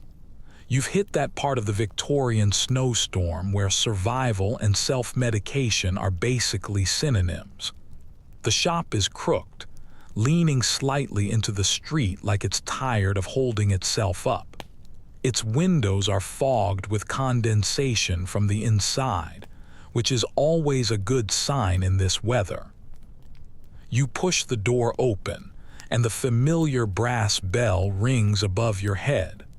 A woman behind the counter looks up, squinting through a monocle she doesn't actually seem to need. You look cold, she says, as if that isn't a universal condition right now, and likely damp. Just browsing, you reply, which is hilarious because you have no money. She gestures toward the shelves, which are cluttered with bottles of every shape and level of dustiness. You walk past jars of treacle, beef tallow, rose water, and something labeled snake cordial, with a drawing of what looks suspiciously like a lizard doing ballet. A sign above the counter proudly proclaims, "Remedies for body and spirit." No refunds. You ask what she recommends for chest tightness and a cough that makes you taste metal. She smiles with the expression of someone who is about to sell you something that will either fix you completely or kill you in your sleep. She pulls a dark green bottle off the shelf, blows the dust off the label and says, "This one's for the lungs. It's strong. Got opium, licorice, ginger, and a touch of camphor. It's an old family recipe." You examine the label. It says, "Soothing breath tonic. Guaranteed relief from cough, melancholy, and moral weakness." It also contains alcohol, of course it does. You hesitate. She opens a drawer and hands you a tiny tin of lozenges as a sample. "Don't take more than 2, she says, leaning in, "unless you want to dream of God and forget your own name." You pocket the tin and promise to be responsible, which is a lie. You're already wondering how much would count as too much. While you're still browsing, an older man comes in, coughing violently into a wool scarf. His eyes are sunken and he smells like cold smoke and regret. He asks for the black syrup, and the woman nods knowingly. She goes to the back and returns with a thick vial of something that looks like melted licorice and has the consistency of crude oil. He downs it without a word, shivers once, and then leaves. "Old-timers," she says. "They want the stuff that makes them feel like they're dying slower." You glance at the shelf again. There's a bottle labeled Phantom Tonic and another one called Dr. Grumble's Vital Elixir, no more than thrice per moon. Someone has placed a sprig of dried lavender beside a corked jar filled with yellowing, unidentifiable flakes. You're in the middle of a medical time capsule, and half of it probably violates modern chemistry laws. And yet, people are lining up outside now. Word has gotten around that this place still has supplies, or at least interesting promises. Back on the street, you take a single lozenge from the tin and let it dissolve on your tongue. It tastes like bitter honey, ashes, and a little whisper of menthol, but it works. Your throat loosens, your breath comes easier, and for the first time all week, you don't sound like you're trying to exorcise something when you speak. You return to the courtyard, feeling triumphant. Elsie greets you with a tired nod. "Did you get the syrup?" You shake your head. "Got lozenges and a lung tonic." She raises an eyebrow. "Opium?" You nod. She doesn't question it. Everyone is past judgment now. One of the chimney sweeps has taken a turn for the worse. His cough is wet and constant, and his skin has the color of bread dough that's been left too long in the cold. Elsie gives him a teaspoon of something from the apothecary and rubs his back with a cloth soaked in vinegar and gin. "Old cure," she mutters, "or an old lie. Either way, no one else can sleep with the noise." So that night becomes another vigil. People trade stories and potions, rubbing salves on cracked skin and spooning mystery broth into quivering hands. You pass around the lozenges like they're candy. They become a little ritual. Take one, say something hopeful, then sit by the fire until your toes feel like they still belong to you. Later, someone brings out a glass jar full of a thick yellow powder. "Mustard," they say, "old remedy for colds." They heat it with some water and smear it across a rag, which they then lay across the chest of the sick boy. He twitches violently and lets out a noise that's somewhere between a gasp and a whimper. "Means it's working," someone claims. Others are less scientific. A woman swears by binding a raw onion to the sole of your foot to draw out a fever. Another has tied garlic to her wrist with a piece of string as a ward against illness. When you ask her if it's working, she just shrugs. I'm not dead yet. Scholars still debate whether these remedies were ever effective or if they were just part of a collective placebo festival. Some argue that the opium syrup at least allowed people to rest, which gave their bodies a fighting chance. Others point out that it also caused overdoses, hallucinations, and occasionally, people trying to ride goats that weren't there. There's a fringe theory floating around now that the snow itself is to blame, that some new frost-borne disease is sweeping through the city airborne, invisible, riding on the wind. People are calling it snow lung or the pale breath. No one can agree on the symptoms, but everyone agrees that it feels worse when the snow is at its thickest. That night, you lie near the fire with your coat over your face and your feet pressed against a hot brick.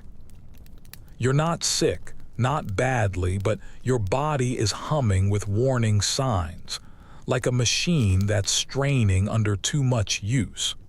You clutch the tin of lozenges in your pocket like it's a lucky charm.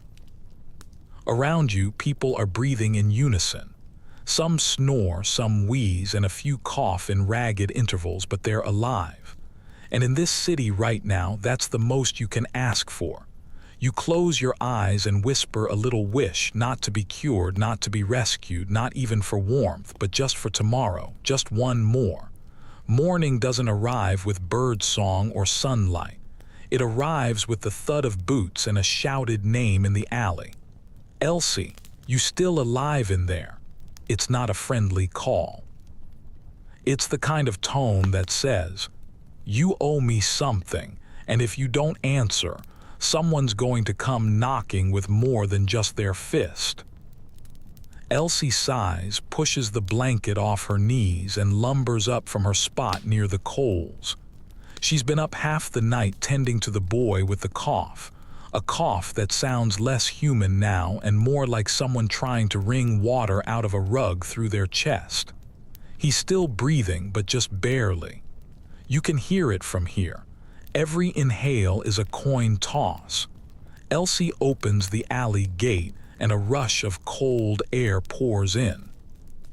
The man on the other side is wrapped in a heavy overcoat, one of those military-issue types with brass buttons that have been dulled by soot. His beard is caked in ice, and his nose is red, but his expression says business. You said you'd take a shift this week, he says. We need hands. Elsie doesn't argue. I know I'm coming. The man looks past her at the rest of you, his eyes scanning the courtyard like he's taking inventory. Anyone else, he calls out. We're short, 10 workers down, 5 froze, 2 went home, and 3 never showed up. You blink. You hadn't realized it had gotten that bad. What kind of work, you ask, already knowing you're going to regret the answer. Factory, textile mill on Lower Thames. Still got a coal boiler, still got heat. He says it like a bribe, and honestly it kind of is. You exchange looks with the others. The factory isn't close. It's a long, miserable walk through snowdrifts, over black ice, and past collapsed buildings and streets that smell like burnt leather and despair. But heat is heat, and if they're offering it in exchange for labor, it might be the best deal left in the entire city. You agree to go because of course you do. The man just grunts and jerks his head. Bring gloves. And if you don't have gloves, bring pain tolerance. It takes you almost an hour to reach the factory. The city looks even worse than it did yesterday. There are more roofs caved in and more abandoned buildings. Someone has boarded up an entire pub and painted the words "Closed Forever" across the door in dripping white paint. That feels unnecessarily final. You pass a man dragging a sled that's piled high with splintered furniture legs. His beard is frozen in clumps. He doesn't speak, just trudges past you like a ghost with errands to run. The textile mill looms ahead, an enormous brick rectangle with tall chimneys that are belching out smoke, one of the few plumes of dark against the gray sky. Inside, it's chaos. It's warm chaos, but it's chaos nonetheless. The heat hits you immediately, and for a moment you think your skin might actually melt off. But then your joints start to loosen and your fingers regain their usual twitchy character. A whistle shrieks overhead and someone barks out orders like this is still a functioning economy. You're handed a scarf to tie over your face and pointed toward a pile of fabric bolts.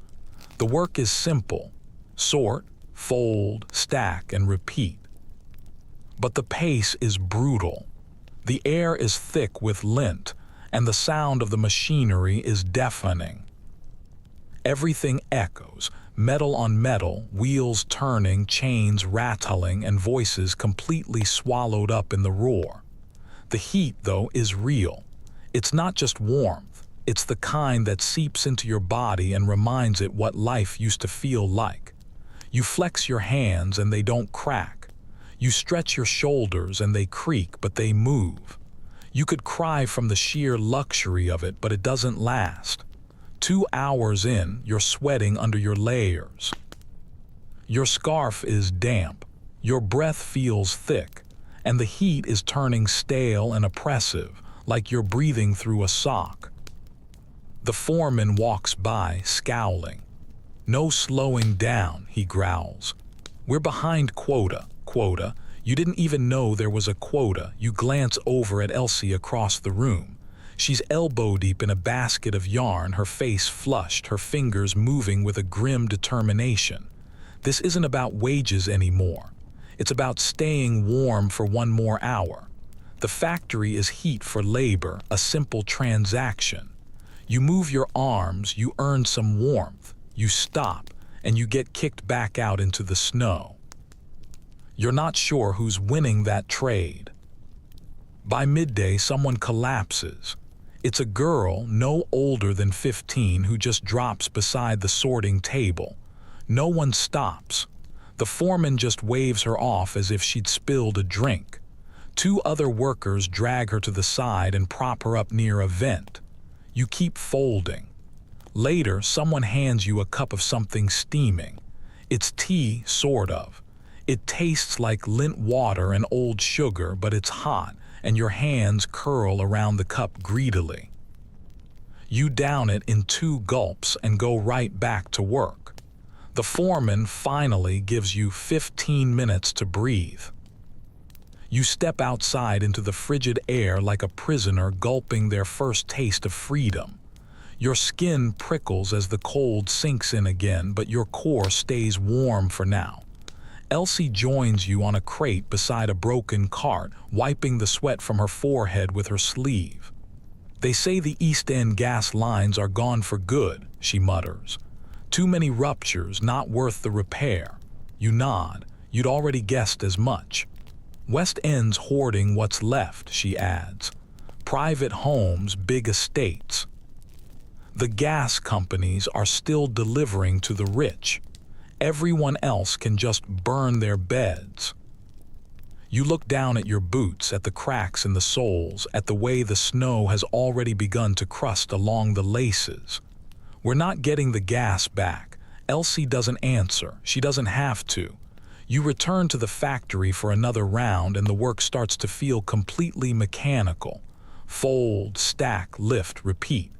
Your arms ache, your knees complain, but the fire in the belly of the building keeps your body functional. And that's the trick. In here you can work. Outside you can only endure. When the shift finally ends, you're given a crust of bread and half a turnip. No pay, just food and the promise that you can come back tomorrow. You take it because what else are you going to do? You trudge home in the gathering darkness, your scarf frozen stiff, your fingers cramping. By the time you reach the courtyard, the air is bitter again, and you're coughing just once, but it rattles deep inside you. The boy is still sick, and the fire is low, but your body is warm and your stomach has something in it. And for now, that's survival.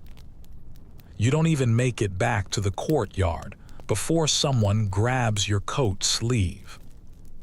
You spin around, already half ready to swing, but it's not a threat. It's a child, maybe 7 years old, with no shoes, just rags wrapped around their feet and a soot-covered face poking out from under a flat cap that has definitely been stolen from someone older and less successful. "You got anything warm?" the kid asks, bold as brass. "Or something to burn?" You shake your head, but that's not really true. Your pockets still hold a sliver of wax paper from your factory bread, a torn glove lining, and one single match left in Miss Lillian's little tin. It's not enough to help anyone, not even enough to help yourself. The kid keeps walking beside you anyway, their eyes scanning the street like they're casing every single object for its flammability. "Name, Tom," they announce. Not short for Thomas, just Tom. You give them your name and they just nod like you've been hired into some invisible street gang. "You look like you ain't from around here, do they?" they add. "Bit too clean, bit too upright." You're about to argue, but then you catch your reflection in a frosted window. You do look upright. Not cleaner, exactly. Your coat is a disaster, and your face has 3 separate streaks of mystery grime. But you're still carrying yourself like someone from the upper half of the socioeconomic ladder. That's a bad idea. "You got anywhere warm to go?" Tom asks. You nod toward the courtyard. "Been staying there." Tom shakes their head. "No good, too many sick now. I hear the old wash house is better." You hesitate. "Is it open?" "Only the roof's collapsed a little," Tom says brightly. "Come on." You follow them. What else can you do?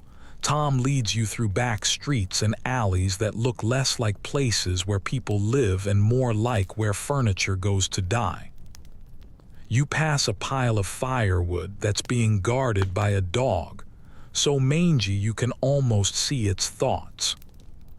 A family is huddled in the doorway of a shuttered pub, using a broken door as a little windbreak. It's bleak, but it's also oddly industrious. People are adapting, sort of. Eventually, you arrive at the wash house, or what's left of it. The place once served as a public laundry, a marvel of municipal progress with big iron tubs and communal drying lines. Now it's just a skeleton.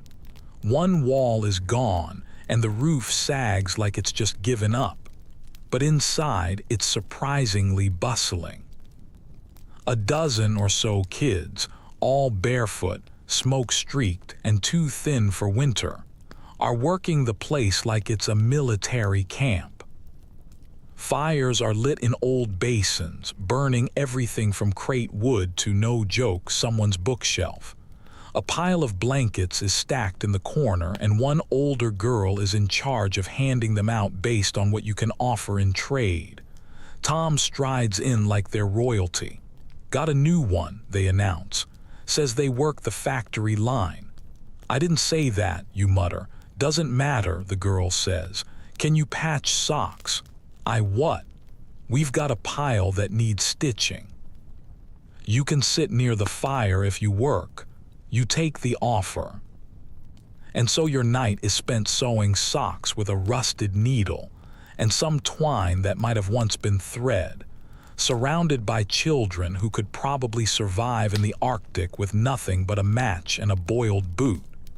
They are, in every sense of the word, experts at surviving Victorian winters. You learn things. You learn how to turn a metal basin into a space heater using coals and a layer of bricks. You learn how to line your coat with newspaper so the heat stays close to your skin. You learn how to sleep standing up if the floor is too wet. You learn how to pretend you're not hungry when someone else gets the last bite. And Tom has all the tricks. See, you wear socks over your gloves if they're thin, they say. Keeps the wind from sneaking up your sleeves. Also, if you find any dead rats, don't just chuck M. Skin M. The fur's still warm. You try to look unfazed, but you fail. That's when you realize that this is their world. This snowstorm isn't some freak event for them. It's just the newest version of the same fight they've always been in. Gas or no gas, coal or no coal, it doesn't matter. They've been cold their whole lives. The only difference is that now the rest of the city has finally noticed. Tom shows you how to make a penny stove, a tiny fire trap of a heater built from 2 tin cans, some wax and bits of string. It's genius and it's dangerous. You'll be making one tomorrow. You also learn about the warmth spots all across the city, secret corners with broken vents, boiler exhausts, or abandoned greenhouses that are still holding some heat. There's a steam grate near the library, Tom says. If you sit just right, it feels like a radiator. Smells like cabbage, though. Another kid mentions an abandoned greenhouse where the glass traps heat even through the storm. It's like summer in there, they claim, which is definitely a lie, but no one corrects them. And for a moment, sitting there in the broken wash house, surrounded by smoke and sock lint, and laughter that sounds half feral, you feel something you haven't felt in days. You're not alone. There's even an attempt at entertainment. One of the older kids pulls out a harmonica with exactly 2 working notes and starts playing what might be God Save the Queen, or might be Mary Had a Little Lamb. Either way, no one minds. A girl claps along using 2 broken spoons. Someone else tells a joke about a chimney sweep, a vicar, and a frozen goat that makes absolutely no sense but gets a laugh anyway. Then, without any ceremony, it's bedtime. The fires are banked, the basins are covered, and the kids all curl up wherever they can. You're handed a mostly dry blanket and a corner near the wall that doesn't leak too badly. Tom falls asleep beside you in seconds, their mouth open, snoring softly through a crooked tooth. You lie there, your eyes on the ceiling, watching the frost gather along the beams. Your toes are sore and your arms ache from mending socks, but your body is warm and the air is still. There's no coughing, no wheezing, just the faint crackle of embers and the sound of survival. Out in the city, the gas is still gone. But in here, in a half-collapsed laundry full of half-wild kids, there's a little fire and a little bit of peace. And for tonight, that's enough. You wake to the smell of something burning, not in a panic-inducing way. There's no smoke choking your lungs or flames licking at the rafters, but in a someone tried to make breakfast and mostly failed kind of way. You sit up, your blanket sliding off your shoulders, and you immediately miss the warmth it offered. The wash house is still standing barely, and the kids are already up, buzzing with the kind of energy that only the underfed and unbreakable seem to possess. Tom waves a bit of blackened something in your face. Toast, they announce proudly. Kind of. You take it. It's a slice of bread that has been charred to the consistency of a roof tile on one side and is still frozen on the other. You chew it anyway. Your teeth complain, but your stomach thanks you, sort of. Across the room, someone is boiling water in a metal bucket. It smells faintly of charcoal and desperation. Tea, up next, Tom says. Real stuff, maybe. You squint at the bucket. What kind? Brown, fair enough. The water does eventually turn into tea or something pretending to be. It's brewed with the tea dust from the bottom of a tin, some dried orange peels, and what might be a bay leaf that someone found in a drawer. It tastes like the memory of tea, but it's hot, and that's all that matters.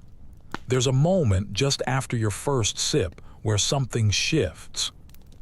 Your bones seem to sigh and your shoulders drop half an inch.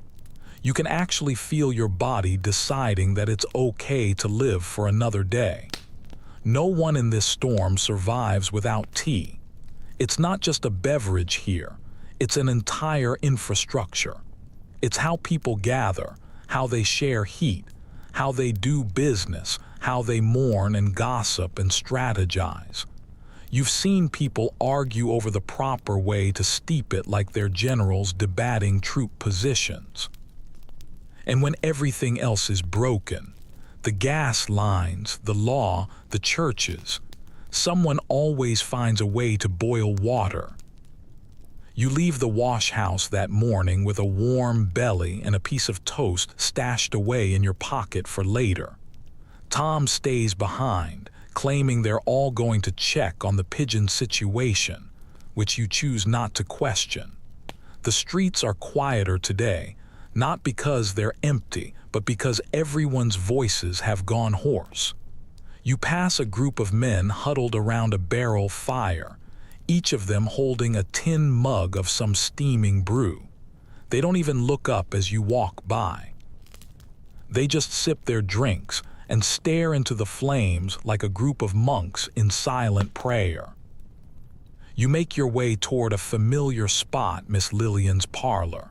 Something in you is craving that absurd, elegant nonsense again, and the warmth, mostly the warmth. She answers the door with a candle in one hand and a fur stole draped around her shoulders. The stole is clearly made from a curtain, but she's wearing it like it came from Harrods. "You look like a chimney," she says. "Come in. The water's just boiled." Inside, it's tea time again. There are no biscuits this time, just the real deal, brewed dark and rich and slightly smoky. You don't ask what's in it. You don't care. It's hot. You sit by the stove, which is now running on chopped-up piano keys, and sip your tea in silence. Miss Lillian gives a little monologue while she stirs. "You know, in all my years, I've never known a storm to last this long, not like this. Not with the gas out, not with the silence." You just nod. You've stopped talking much yourself. The storm has made conversation feel extravagant. She smiles faintly. "Did you know the British consume more tea per capita than nearly any other country? Even in times of war, we import it like it's oxygen. There are records from the Crimean front of soldiers boiling muddy water with boot polish just to simulate the flavor. You believe it. After only a few days in this world, you'd probably stab someone for a good cup. You know why we do it?" she asks, sitting down across from you, the steam curling around her face. "Why we cling to tea like it's sacred?" You shake your head. "Because it's control," she says simply. "It's ritual. Boil water, add leaves, wait, sip." In a world that won't stop spinning, tea stays put. It makes a strange kind of sense. Every street you've passed, every alleyway, there's someone hunched over a cup. At the apothecary, they offered tea with every remedy. At the factory, the workers swigged it between shifts, not even tasting it, just needing the heat. At the wash house, it was made from who knows what, but it still got passed around like it was gold. There's even a fringe theory you overheard once, half joke, half true, that the British Empire was powered by tea.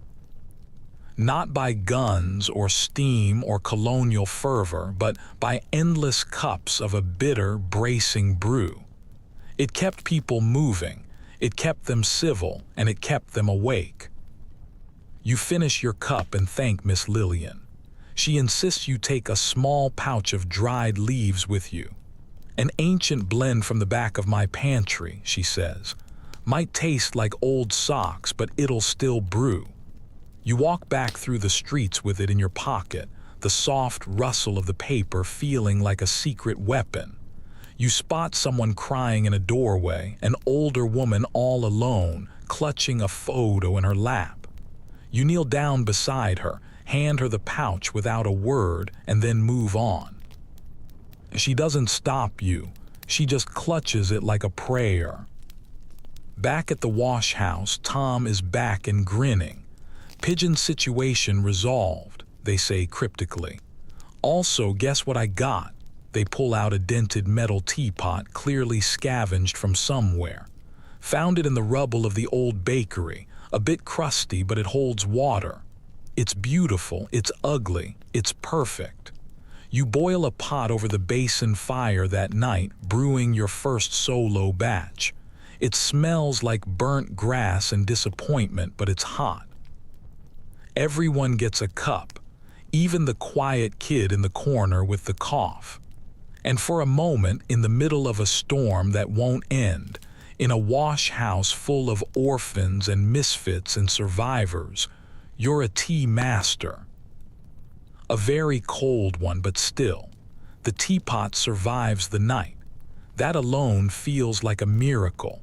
No one knocks it over, no one melts it, and no one tries to trade it for a rat muffler or a slab of beef tallow. By morning, it's still there, resting proudly on the metal basin like a crown on a smoke-stained throne. And when Tom sees it, they give it a little salute. We protect the kettle, they say solemnly, as if it's a holy relic. You don't argue. You've all seen what this snow can do. Overnight, the storm has shifted again. You can hear it in the creaks of the buildings and the sudden, alarming groans coming from the rooftops. The snow is no longer fluffy. It has become wet and heavy, the kind that clings to the eaves and presses down on the beams. The wash house holds, but it's sagging in one corner now.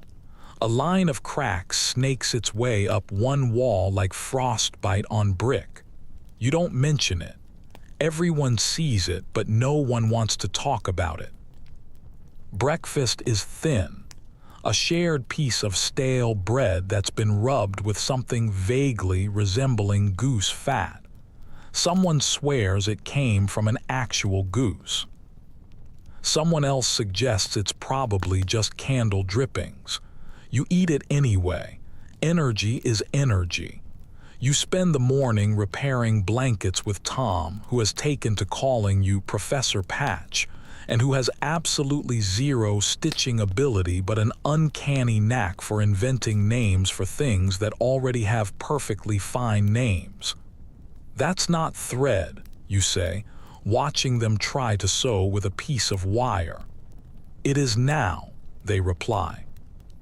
Then around midday, a sound rumbles through the city like a distant warning, a deep, muffled crack followed by shouting. You rush to the alley. Everyone is already out in the street, their necks craned, staring at the skyline.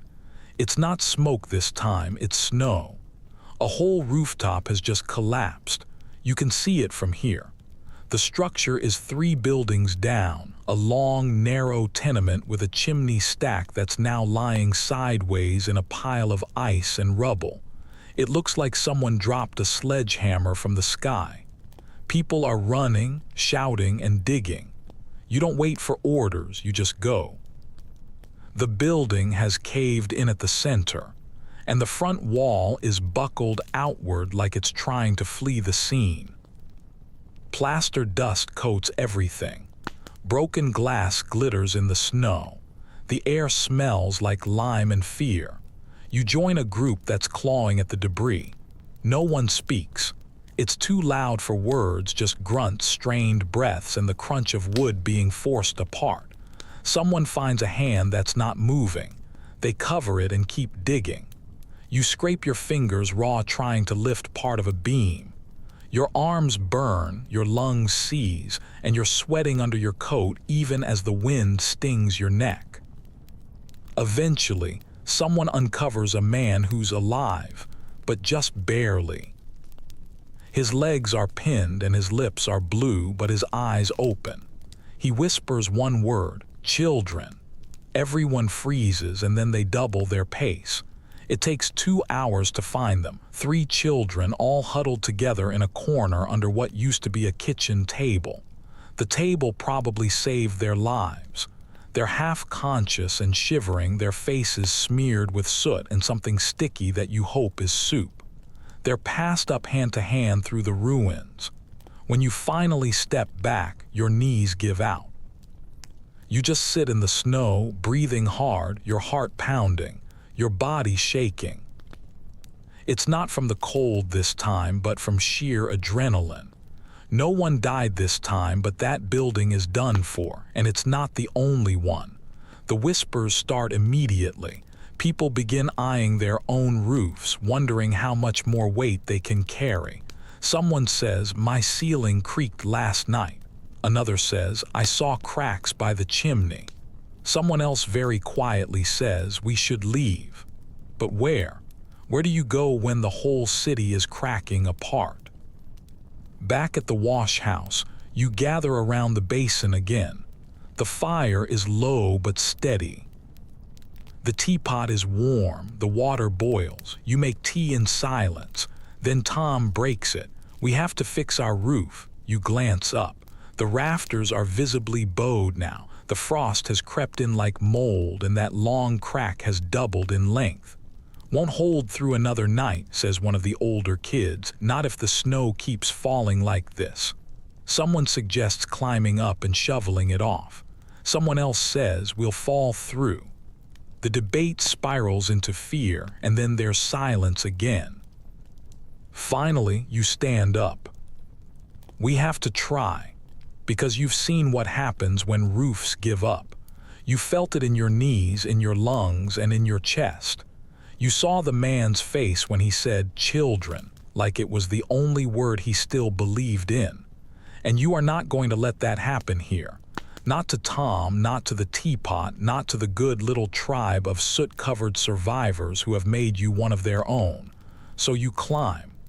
The stairs to the roof are icy and steep. You move slowly, careful not to slip. At the top, you push open the trapdoor and are immediately hit by a wave of freezing wind and blinding whiteness. The roof is worse than you thought. There are snow drifts 3 feet high and ice crusted over the tiles, the weight pressing down like a full-grown elephant in a fur coat. You lower a rope, tie it off, and shout for help. One by one, the others join you. Tom brings a broken broom. Another kid has a rusted shovel. You start digging, slow at first, then faster. You move the snow like your life depends on it, because it does. You clear it in strips, working from the top down, tossing it over the side in clouds of powder and ice. Your arms go numb and your fingers cramp, but you don't stop. And when the sun starts to fade behind the gray haze, the roof is light again. The pressure is off. The beams groan with relief, and so do you. Back inside, the fire seems a little brighter. The crack in the wall is still there, but it hasn't grown. The air is still bitter, but it moves easier now, like the building is breathing again. Someone hands you a cup of tea. Tom grins. "Roof hero," they say, offering you a badly made metal cut from tin and strung on a piece of twine. You laugh, and for the first time in days, it sounds like a real one. The first thing you notice when you wake the next morning is the silence. Not the usual kind. London has been half muted by snow for days now. No, this is deeper, more hollow, like someone took the city and turned the volume all the way down to 0. There's no shouting, no clanging of buckets, not even Tom's early morning theatrics, just the faint hiss of your own breath and the soft rustle of something shifting just above your head. You lie still, your ears straining, and then you hear it. A slow, whispering crinkle coming from the walls. You sit up fast. The others are doing the same, blinking, bundled up in their patchwork cocoons. The wash house feels colder today, somehow more ancient. You rub your hands together, noticing how brittle your skin has become, cracked and stretched tight like parchment. Then it happens again, that slow, dry, rustling sound. "Is that paper?" someone whispers. It is. You shuffle over to the far wall, the one that was cracking, and pull back the scrap of cloth that someone had hung up to keep the draft out. Behind it, packed between the wood slats, is a layer of old, yellowing newspapers. It's Victorian insulation, apparently. It's not exactly up to regulation, but it was functional, at least until now. Tom scurries over. "Look at this." They yank out a page with such gusto that a small cascade of dust falls from the wall like dandruff from the ghost of a librarian. "January 12th, 1822, they read. "Says here a baker got fined for overly loud whistling." Another kid pulls a sheet from the opposite side. Here's one about a man who claimed to own the moon. He sold bits of it to fund his hat business. Someone else laughs, a real laugh, and suddenly everyone is ripping into the walls like archaeologists with frostbite. The insulation crinkles and falls away, revealing headlines, advertisements, sketches, and even a few odd love notes that have been scrolled in the margins. Most of it is gibberish, but some of it is gold. You pull out a page with the heading, "How to Stay Warm Without Coal." Well, now that's useful. You read it aloud. "Line your floors with straw, your walls with newsprint, and your socks with cotton rags. Heat bricks in the oven and place them at your feet. Burn tallow if no oil is found. If no tallow, use wood. If no wood, pray." Tom grins. That's the spirit. The wash house becomes a makeshift reading room for the next hour, full of coughing historians. Someone finds an old advertisement for goose fat ointment. Another finds a recipe for a winter cake that's made entirely from oats and hope. One page has a handwritten list of what appears to be someone's life goals, one of which simply reads, "Find out what cod liver oil actually does." But it's not just entertainment. These walls are giving you something real, information. This is how the people before you survived, and not just random people, Londoners. They didn't have gas, or at least not consistently. They had these tricks, this wisdom, this slow-burning stubbornness. You start making a list of what you've learned from the newspaper walls. 1. Bricks stay warm longer if you wrap them in flannel. 2. Cardboard in your boots helps with wet snow. 3. Boil onion skins for a vaguely nutritious broth. 4. If your coat is thin, wear it backwards. It keeps your chest warmer. Elsie arrives around midday, back from her factory shift, her cheeks red and her fingers gray at the tips.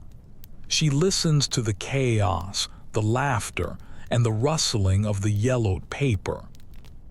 She leans against the doorway like she's just stepped into another world. "Are we reading for warmth now?" she asks. "In a way," you say. Tom holds up a page like a banner. The walls are talking. Elsie just arches an eyebrow. "Well, tell them to shut up and help me with the fire." That evening, the fire is stronger than it has been in days. Someone found a broken desk in an alley and dragged it back piece by piece. Another kid brought a stack of ledgers they'd swiped from a bank. It turns out old accounting books burn beautifully. There's something poetic about that. And the wash house is warmer now, not just from the flame, but from the layering. You've patched the walls with a new collage of newspaper, hung up extra cloth, and even stuffed socks with dry paper. It's ridiculous and it's brilliant. The air still bites, but it no longer tries to take your breath away. Tom makes a game out of insulation hunting. running into abandoned buildings to rip newsprint from the walls like some kind of cold-weather raccoon.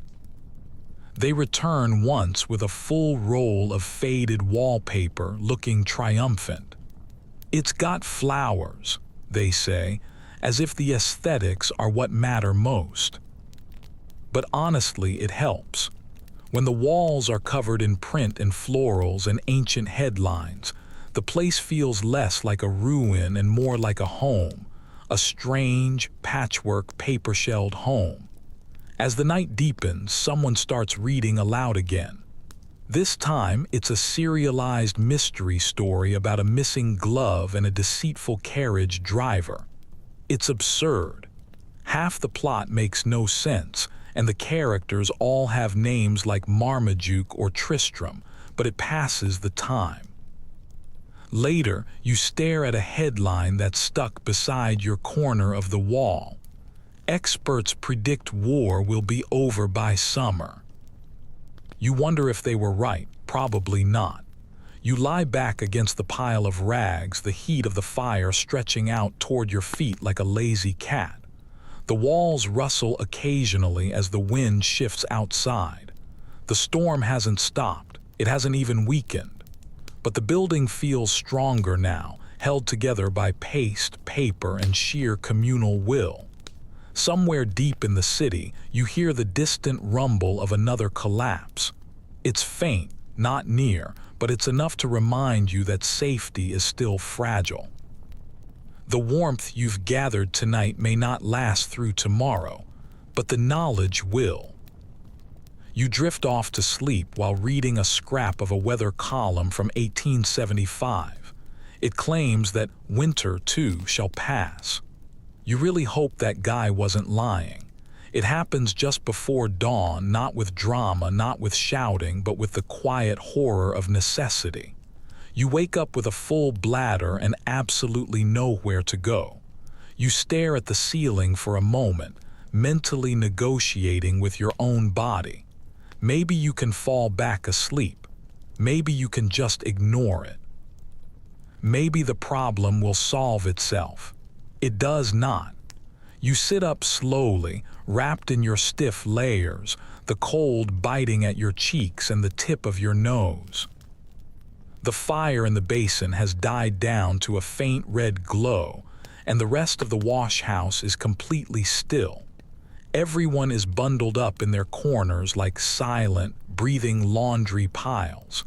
Someone nearby mumbles in their sleep. Another one coughs just once, and then there's silence again. You glance toward the doorway and do the math. There's no chance of you reaching a proper privy in this weather. The public latrine down the alley is probably frozen completely shut. You remember the cracked chamber pot someone broke yesterday. There's a backup somewhere, maybe the old laundry bucket, but someone was using that for a foot soak, and it's full of charcoal water now. Which leaves you with the question no one ever talks about during Victorian snowstorms, even in the historical novels. What exactly do people do when it's too cold to go outside and their dignity has frostbite? The answer, apparently, is to negotiate with the chamber pot. You stumble around the wash house in your boots and your blanket cape, trying not to wake anyone up. Your breath fogs in the air like you're exhaling secrets. Eventually, in the far corner near the leaning wall, you find the backup.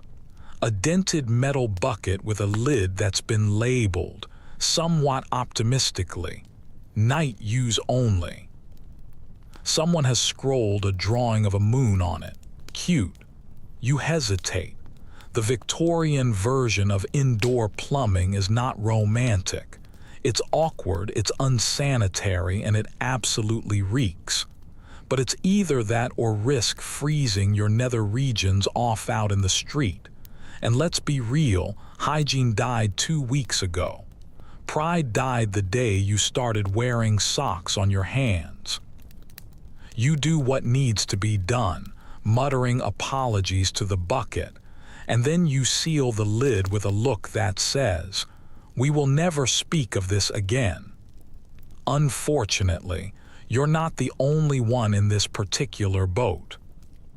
As people start to stir awake, the wash house becomes a slow-moving ballet of people politely pretending they don't notice what the others are doing. The bucket queue starts. Tom, bless them, turns it into a system. 5 minutes per person, they declare. Unless you're ill, then you get 7. Unless it's that asterisk kind of illness, then use the alley and bring back snow, for the love of God. Elsie returns from her factory shift right in the middle of this delicate social ballet and mutters, "And to think I used to have a bathroom with a flush handle. We were gods once." Someone else laughs. "The old gods are dead." You all nod. Later that day, the bucket situation becomes a real crisis. The snow has blocked the path to the alley, and no one is brave enough to use the frozen stairwell to get to the roof. You have 3 buckets now, but one of them is cracked, and the smell is starting to linger. You try burning some pine needles to cover the scent, but it doesn't help. Miss Lillian shows up for her usual tea visit and immediately wrinkles her nose. "It smells like someone insulted the Queen's chambermaiden in here." You offer her a spot near the basin fire. She sits down and pulls a lace handkerchief from her coat, dabs her nose with it like a lady at a funeral, and announces, "I brought something for the atmosphere." She pulls out a tiny glass vial and uncorks it. It's lavender, real lavender oil. A few drops on the edge of her scarf, and suddenly the wash house smells a little less like doom. Everyone scoots closer. She shares a story from her youth about using chamber pots in the winter, how her sister once dropped one out the window by accident, and it hit a constable right in the hat. You're not sure if it's true, but it makes everyone laugh until someone nearly chokes. That evening, you decide to try something radical, a bucket rotation schedule. It's chaos, of course. People forget, take too long, or refuse to write their names on the list. Someone writes Queen Victoria and draws a tiny crown. Tom adds Prime Minister of P. You suspect they're both the same person. You assign 2 kids to snow collection duty, hauling fresh snow inside in baskets so it can be melted for hand washing and bucket rinsing. It's tedious, freezing work, but they sing songs while they do it and act like they're part of some strange, noble service. And honestly, it is noble in this weather. Basic sanitation is heroism. You talk to Elsie about finding another chamber pot, maybe stealing one from an abandoned boarding house. She just laughs. Those are worth more than silver right now. I saw one being traded for a sack of coal yesterday. It's supply and demand, 1880s style. You try to make improvements. You hang a scrap of blanket around the bucket corner for privacy. Someone adds a little drawing of a smiley face and a sign that reads, "Do your business like a gentleman." The next morning, someone leaves a fresh sprig of dried mint by the bucket. It's a small offering, a thank you, or maybe a protest, possibly all 3. And through all of this, no one complains, not really, because complaining means you have hope, means you expect better. But now this is just a part of survival. The cold has stripped away politeness, but it has left behind a sense of community. You're all in this together, sweating over fires, patching walls with newspapers, and trading mint leaves for 20 seconds of privacy. The wash house has become its own strange society. You have rules, rotations, and a sense of shared burden. No one is proud of the bucket system, but no one shames it either. Its necessity is the ugly little truth that no one paints in historical portraits. You fall asleep that night, curled up near the basin fire, your arms wrapped around your legs, the smell of ash and lavender mixing faintly in the air. The walls rustle with old newsprint. The wind moans against the broken rafters, and someone lets out a soft snore from across the room. You've never felt more human, because it turns out that survival isn't glamorous. It's awkward, it's undignified, it's a bucket in a corner, a candlestick, and a system that's held together with string and sarcasm. And yet, somehow, it works. You start noticing it around the edges at first. It's not pain exactly, but more like the slow erasure of sensation. It begins in your fingers, they just stop tingling. That sounds like a good thing until you realize that you can't actually feel the cup you're holding. You're gripping it tightly, but it may as well be made of air. You watch as the tea sloshes slightly with each movement, your fingers curled around the cup, motionless and disconnected. You set it down carefully, quietly. You don't say anything. Later, it's your toes. You try to wiggle them inside your boots, but there's nothing. You stomp your foot, trying to jolt them back to life, but there's no spark, no flicker, just silence down there. You take your boots off by the basin fire and poke your toe through the hole in your sock. Still nothing. Tom notices. "You dead?" they ask casually, squinting at your foot. You force a smile, getting there. They don't laugh, they've seen this before. "You should tell Elsie." You don't. Instead, you wrap your feet in a dry cloth, layer on more newspaper, and stick them as close to the basin as you can without setting yourself on fire. It helps kind of, but not really. The numbness fades in and out now. You tell yourself it's fine, that you're just adapting, but deep down you know what it is. It's hypothermia. It's not the dramatic, drop-dead-on-the-spot kind, but the slow, creeping version. The kind where your body gets so cold that it starts cutting off pieces of you just to preserve the core. It's strategic, efficient, and absolutely terrifying. And it's made even worse by the fact that no one really talks about it. You hear whispers about people being found in alleyways, curled up peacefully like they just decided to take a rest. They're found with their blankets pulled tight, their hands in their pockets, just gone. There are no screams, no struggle, just a slow surrender. You begin checking on the others. The boy in the corner, who hasn't moved much since yesterday, is still breathing, but his skin is pale and waxy. The girl who stopped eating says she's not hungry, but you know that's one of the signs. The cold burns up your appetite, then your memory, then your muscle. You catch yourself staring at your own hands for too long. They don't even look like yours anymore. The knuckles are cracked, the nails are purple, and the skin is so dry it flakes when you flex.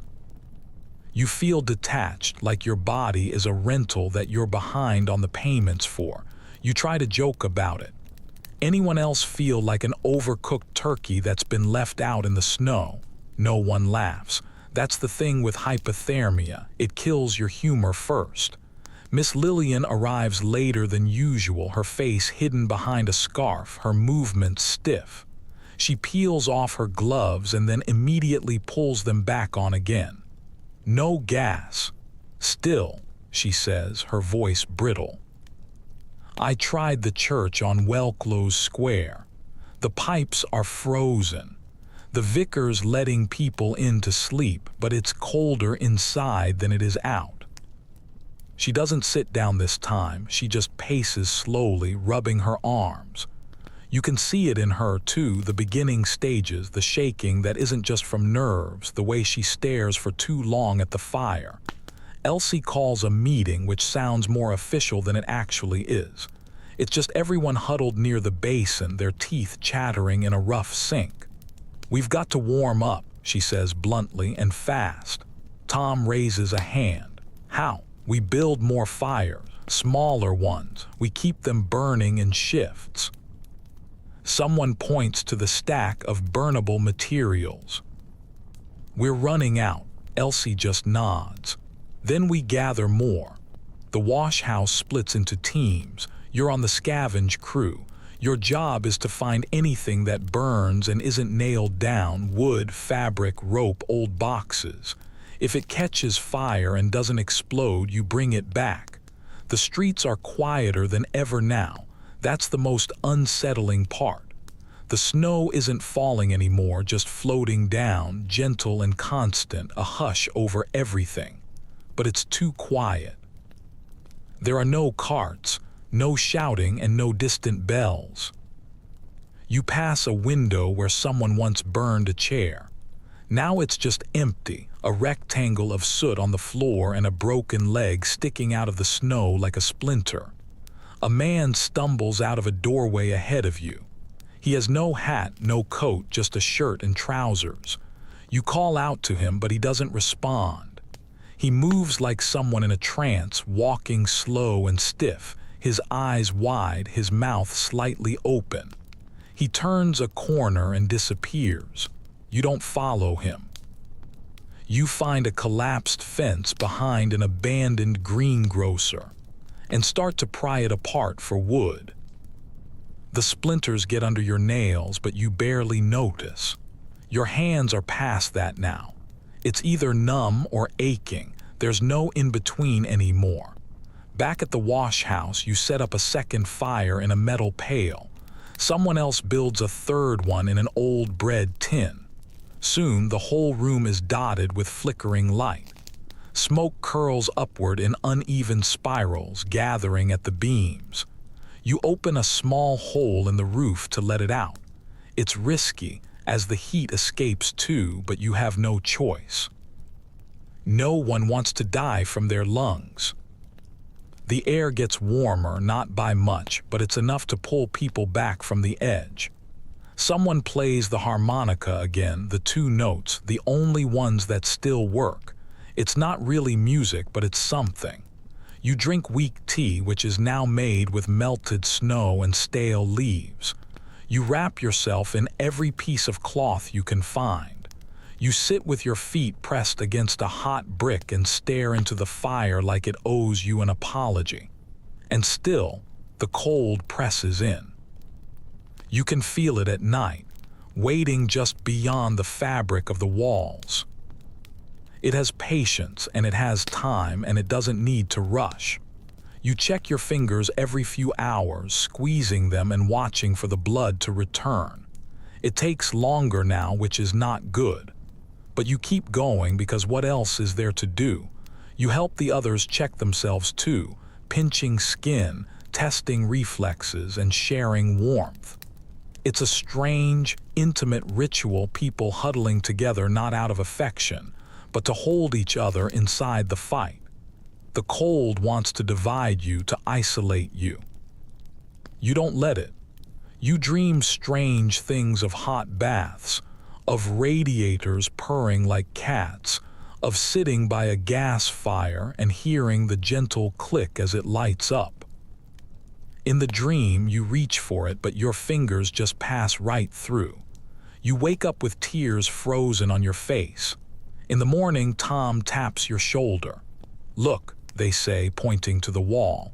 "Someone has written in charcoal right above the hearth.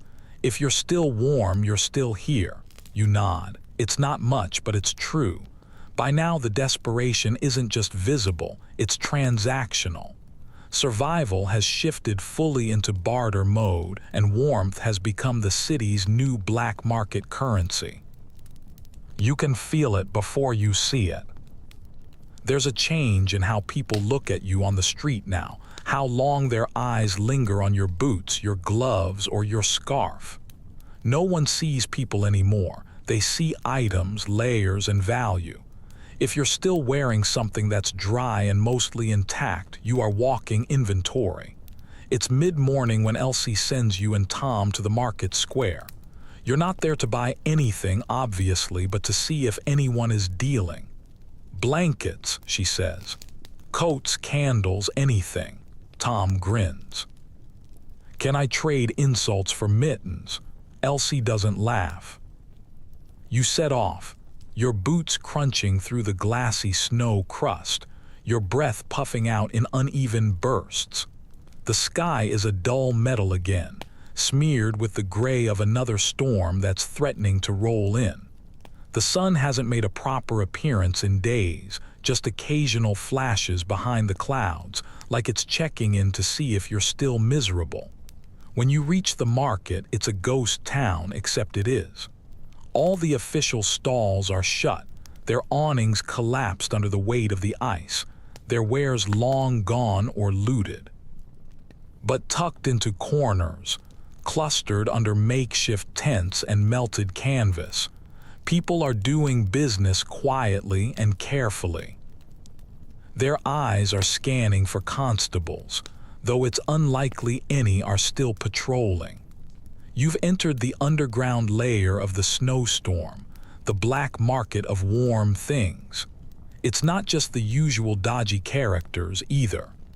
There are mothers with children clinging to their skirts, elderly men wrapped in rugs, and former shopkeepers who are now huddled behind wooden crates, trying to swap cracked candles for scraps of wool.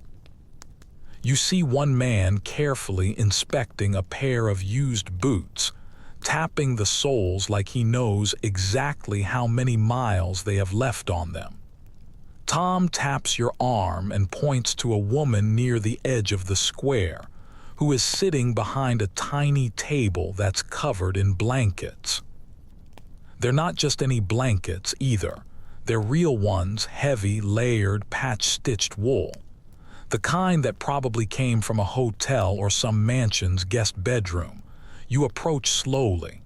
What's the price? You ask. She eyes you. What have you got? You open your coat and reveal your best bargaining chip. The mint tin with 2 remaining tea leaves, your last half lozenge from the apothecary, and the bit of lavender oil that Miss Lillian slipped into your hand when she wasn't looking. Her gift is now potential trade bait. The woman just stares. All that for 1 blanket, you nod, and 1 match. She lifts an eyebrow and then she shrugs. Done. You pass over the items and she hands you a rolled-up blanket that's been bound with twine. You hold it in your hand, stunned by its weight. It's warmer than most people's entire wardrobes right now. Tom, meanwhile, is haggling over a scarf that smells like fireplace smoke and cinnamon. He wants 3 buttons, they whisper. I've only got 2 and a nail. Give him your hat, you say. Tom clutches their flat cap like it's a crown. How dare you? The scarf guy eventually settles for 2 buttons, a nail, and a riddle. You walk away with 1 blanket and a scarf that may or may not be cursed, but you don't care. It's worth it. Then you notice something odd. There's a man at the far end of the square who is standing behind a small fire in a metal dish. He's not selling anything, just standing there and watching. People approach him, whisper, and hand over coins or scraps of food, and he gives them a few minutes by the fire. That's it. 3 minutes.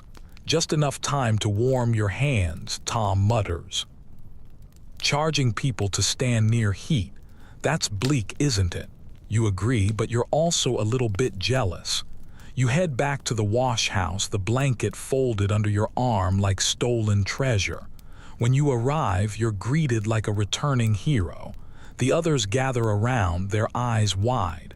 No one touches it at first, as if they're afraid it might just vanish. Elsie inspects the stitching. Real wool, she says, running her fingers along the edge. This will go far. You cut it into 3 strips. 1 for wrapping around shoulders, 1 for patching into bedding, and 1 for the kid in the corner whose skin has turned the color of parchment. The rest of the day turns into a full-blown barter festival. People dig through their bundles for anything tradable: buttons, coins, dried herbs, bits of preserved lemon peel, feathers for stuffing, and bits of soap. One kid brings out a single sugar cube, just one. They all stare at it like it's a crown jewel. Miss Lillian arrives with 2 candle stubs and a belt buckle. "Got this from a violinist who'd lost his violin," she explains. He didn't want to carry the guilt anymore. Tom manages to trade a broken comb for a length of ribbon. "Going to wear it like a medal," they say, and they do exactly that. You start keeping a ledger, not for money but for trade fairness. It becomes the wash house economy. 1 button equals 1 hot stone. 2 stones equal 10 minutes in the warmest corner. A half biscuit can get you a candle stub, but only if it's not moldy. Elsie watches all of this with an amused but tired smile.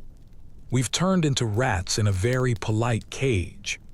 You nod, but you also hand her the last piece of preserved lemon, which you traded earlier for half a sock and some twine. She eats it slowly, her eyes closed, like it's some kind of royal delicacy. That night, the fires burn a little longer, not because you have more fuel, but because you all agreed to pool what you had. There's shared heat, shared stories, and shared scraps. Tom even trades 2 verses of a made-up song for an extra corner near the brick pile. You fall asleep under a patchwork of cloth and warmth, your feet pressed against a wrapped bottle of warm water that you traded for a poem about horses you don't remember writing. In this cold, broken world, currency is fluid. It's not about value. It's about need, about trust, and about knowing what a warm scarf or half a candle means to someone who hasn't felt their toes in 2 days. You close your eyes and someone whispers the new wash house motto: "No one freezes alone." You believe it because tonight you are not alone, and that makes all the difference. You're woken by the sound of tearing, not a scream, not a crash, just the slow, unmistakable sound of fabric giving up. It takes a moment to orient yourself, to remember that you're not in a proper bed, not wrapped in anything plush, and not safe. You're on the floor of a half-collapsed Victorian wash house, surrounded by a pile of rag-stitched humanity, and something has gone very wrong. You sit up fast. The fire is out. The room is darker than usual and colder. The heat has fled like a guilty secret. You hear another sound, a soft scraping, then another tear, and then a crack. Tom is already awake, their eyes wide, whispering, "It's the roof." You don't need to be told twice. The snow outside has been relentless for days now, and whatever miracle had been keeping your makeshift shelter standing is rapidly disintegrating. The roof groans again, an awful, stretching moan, like the bones of an ancient creature that's too old to carry its own weight. You scramble to your feet and start shaking the others awake. Out now. Elsie bolts upright, halfway to a shout, already grabbing the nearest kids and pulling them toward the exit. Blankets, bricks, coats. Grab what you can. The floorboards creak as everyone starts moving, slow from sleep and even slower from the cold, their minds lagging behind their bodies. A chunk of plaster drops from the ceiling and smashes onto the floor, sending up a plume of dust and snow that blinds you for a second. Someone coughs, someone cries, and then the wall gives way. Not all of it, just a corner, but it's enough. The wind barrels in, howling like a banshee, the snow following it in horizontal gusts. The paper insulation flutters violently and rips free in places. The fire pit collapses under the sudden draft, scattering ash across the entire room. "Everyone out." Elsie's voice cuts through the chaos like a blade. "Leave it all, just go." The exit is narrow, just a side door that's half blocked by crates and snow. You throw your shoulder into it, wedge it open, and start pushing people through. Tom is right behind you, dragging the tiny kid from the corner. Miss Lillian wraps a scarf around the child's face and whispers, "Don't look back." You make it outside just as the roof finally cracks. It doesn't explode or collapse all at once. It just folds. The center buckles in like a belly caving to hunger, and the rafters slide in a slow, reluctant surrender. Snow and wood pour inward with a dull, heavy thump. No one is hurt, but the wash house is gone. You stand in the street, the snow slicing across your face, watching your only shelter turn into a pile of rubble. Tom breaks the silence first. "Well, that's one way to redecorate." It gets a laugh, a weak one, but it's a lifeline. Elsie doesn't waste any time. "Grab what you can from the pile, anything dry, anything solid, then we move." You dig into the wreckage with your frozen hands, pulling out bricks, bundled cloth, and one very confused rat. You find the kettle dented but still intact. Tom lifts it up like it's Excalibur. She lives. 15 minutes later, you're back in the alley. It's not a proper shelter, but at least the walls are still standing. There's a covered stairwell that leads down to a basement coal chute. It's mostly dry and only partially collapsed. It smells like mold and wet ash. It's perfect. You help sweep the snow out of the space, light a stub of a candle, and rig a tarp as a roof. It's cramped, barely enough room for 5, let alone 10, but no one complains. You've all downgraded your expectations so many times that you're basically subterranean at this point. And now you are. The fires are harder to build here. There's less ventilation and more risk, but you manage it carefully, slowly, one ember at a time. The warmth creeps in like a guest who is unsure if they've been invited. You set the kettle down, fill it with the last of the snowmelt, and let it start heating up. There are no tea leaves, just hot water. It still counts. By nightfall, the wind has gotten even worse.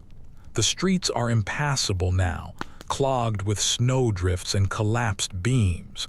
You can hear someone in the distance shouting for help, but it's too far away and you can't leave. It's a cruel, constant test. Every decision you make leaves someone else out in the cold. In the chute, the fire burns low and orange, reflecting off the soot-streaked walls. You sit pressed up against Tom, who is shivering despite wearing 6 layers and 3 scarves. They mutter, "Should have stolen more blankets." You whisper back, "Should have stolen the whole mansion." You drink your hot water like it's brandy, letting the steam coat your face and pretending you can feel it deep in your bones. Someone passes around the last of the bread, a few stale crusts that taste like chalk, but you chew them slowly and reverently, like they're the finest loaves in all of London. Elsie wraps a child in the only dry coat that's left and says, "We'll fix it tomorrow or the next day. We just have to keep building." But you all know it won't be fixed, not properly. The wash house is gone and the snow is still falling. Later in the dark, Tom whispers, "What's the plan?" You don't answer because there is no plan. There's just the next hour, the next sip, the next fire, the next patch of warmth you can hold on to. There's talk, somewhere in the city, of a larger shelter, an old warehouse near the docks that's been cleared out and repurposed. It's supposed to have blankets, stoves, and even medical supplies. But it's days away on foot, through streets where roofs are falling and nothing is certain. So you hunker down. You wrap your feet in someone else's shirt. You press your back against the wall to steal its residual warmth. You listen to the wind scream above you, the fire crackle beside you, and the slow, soft breathing of people who are too stubborn to die. And you think, this is what it means to live in a snow-covered city with no gas, no heat, and no plan, just each other.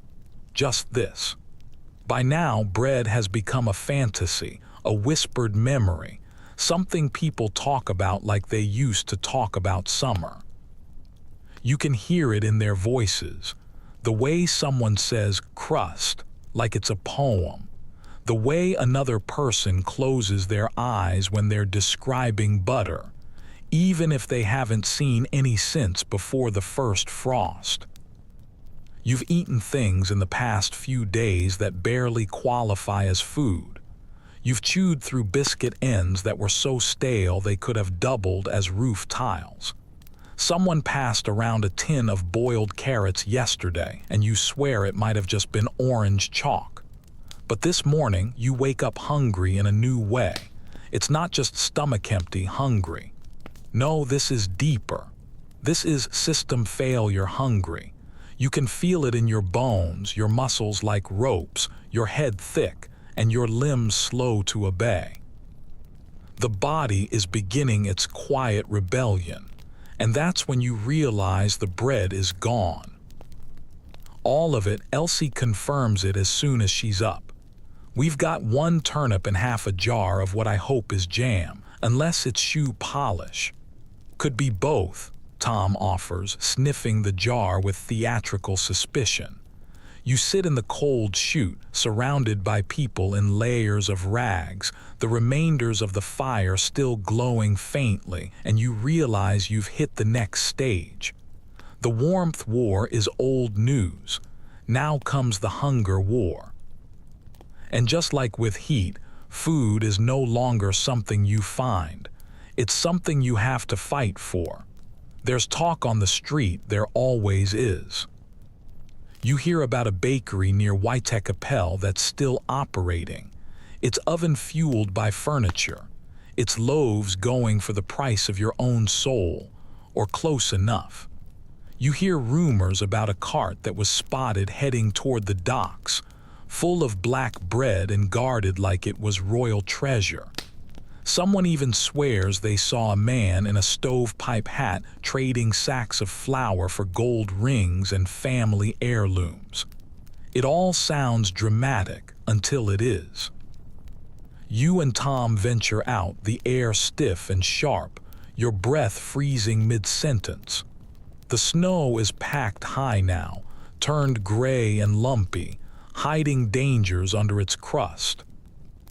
You see a broken boot that's been frozen into the ground like an exhibit. A scarf is hanging from a window, fluttering like a surrender flag. And the city, your city, once so loud and bursting with life, is as silent as a grave. You turn down Redrift Street and you see the line before you even hear it. There are dozens of people, all silent and motionless, like statues. They're queuing outside a brick storefront with boarded-up windows and a flickering lantern hanging over the door. There's no sign, no shouting, just a single man in a soot-black coat who is standing in the doorway with a list and a scowl. Tom whispers, "Is this it?" You nod. "Must be." You shuffle into the line. The cold finds your ankles, your ribs, and your teeth. It burrows into your skin like it knows that you're weak now. Everyone here is quiet, too tired to speak and too hungry to complain. The only sound is the occasional cough or a muttered curse. An hour passes and then another. You watch people be turned away. Some of them argue and some of them plead. A few are handed just a crust and told, "That's it. Come back next week." Tom says nothing, just keeps rocking back and forth, trying to keep the blood moving in their toes. You reach for their arm at one point just to feel another pulse. Still there. Finally, it's your turn. The man at the door looks at you like you're already a corpse. Trade or charity, he asks. Trade, you say too fast. You hold out your offerings, a scrap of cloth, the last stub of a candle, and a rusted metal spoon. He looks unimpressed. Half a loaf, he says, and not the good kind. You take it. It's warm, but just barely, and it's dense and rough. The crust is hard enough to chip a tooth, but it's bread, actual, honest-to-goodness bread. And for a second, just for a moment, you want to cry. Tom stares at it with reverence.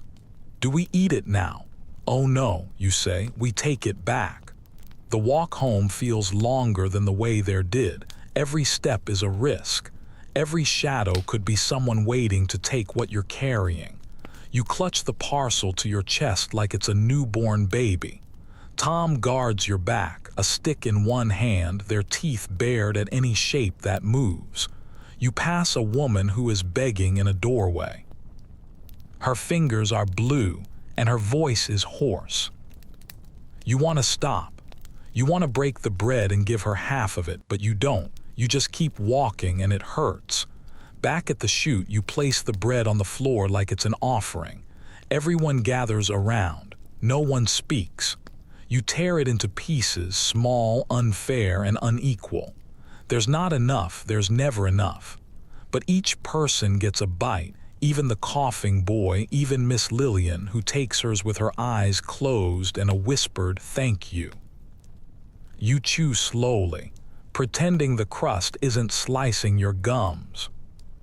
You can taste yeast, smoke, and maybe even a little bit of salt. Or maybe you're just hallucinating flavor now. Someone jokes, better than the Queen's dinner, and everyone laughs because what else can you do? Then someone says the thing that no one wanted to say. What happens when this runs out? No one answers because the truth is obvious. This city is starving. The coal ran out, the gas gave up, and the warmth barely held on. And now the food is following. You lie awake that night with the taste of bread still lingering in your mouth, and the weight of guilt pressed into your ribs. You remember that woman in the doorway, her eyes, her hands, and how you just walked right past her with something she may not survive the night without. You tell yourself you had no choice. You tell yourself you'll help her tomorrow. You tell yourself a lot of things, and then you fall asleep with your arms wrapped around your knees and your stomach empty once again. You wake up to a sound that doesn't belong in a snowstorm. Bells. They're faint and uneven, ringing from somewhere far off, bouncing between the buildings like they've been thrown, not rung. It takes a moment for your brain to make sense of it. It could be a hallucination, it could be hope, or it could just be someone losing their mind with a frying pan and a good arm. Still, the sound slices through the silence like a knife. You and Tom sit up at the same time, blink at each other, and say in sync, "Did you hear that?" The others stir slowly, less from rest and more from instinct. No one truly sleeps anymore. You just shut down for a while and hope to wake up again. You all strain to listen, the stillness inside the coal chute so dense that even breathing feels impolite. And there it is again, 2 bells this time, one short and one long, almost like a pattern. Miss Lillian, her eyes barely open, mutters, "Could be church bells." Elsie frowns. No church would be ringing this early or this out of rhythm. Tom grins. Maybe it's code, rescue code like pirates. You think pirates are coming to save us, you ask, rubbing the frost from your eyelashes. Tom just shrugs. Stranger things have happened. They haven't actually, but you let them have it. After a quick vote, which mostly consists of blank stares and one nod from the kid with the worst cough, you and Tom are nominated to investigate again. Because apparently, being the least dead now qualifies you as leadership material. You bundle up in everything you can find. Gloves on your feet, scarves on your knees, and the kettle tied to your back with a piece of string for good luck, or maybe just as a personal mascot at this point. Outside, the world is even whiter, which should be impossible, but the snow is somehow brighter now, more blinding, like it's trying to erase the city completely. The streets are mounded in slow-motion waves, all the familiar shapes buried beneath the drifts. You step into the powder and sink up to your thighs. Every movement is a full-body effort. Still, you move toward the sound, toward the bells. The noise gets louder as you go, though it disappears and reappears with the wind. It's not coming from above like a steeple, but from ahead, low, metallic, and harsh. Then you see it, a cart. It's not a romantic Victorian carriage, not a sleigh pulled by white horses, but a flatbed wooden cart with iron wheels and a single donkey that's so wrapped in cloth it looks like a laundry pile with legs. Beside it stands a man who is bundled in oilskins, ringing two mismatched bells that are tied to the ends of a rope. He's not shouting or calling out his wares. He's just ringing. And in the cart is food. You blink twice just to be sure, but yes, it's real food. You can see loaves of bread, not many, but real ones. There are sacks of something, maybe oats or maybe flour, and sealed, stamped crates. They look official, like government surplus or military stores or maybe even divine intervention. Tom mutters, "We found the bread ghost." You step forward cautiously. The man eyes you with suspicion, but not with hostility. "One ration per household," he says before you can even open your mouth. His voice is deep and tired, but it's clear. "That's the rule." "What's the cost?" you ask. He looks you over, then at the kettle on your back. "Trade or voucher?" You frown. "Voucher. From the dock shelter. Anyone who's registered gets one. If not, you trade." You don't have a voucher. You don't even know what they look like. But Tom steps forward with a pouch of candle shavings and a single silver button.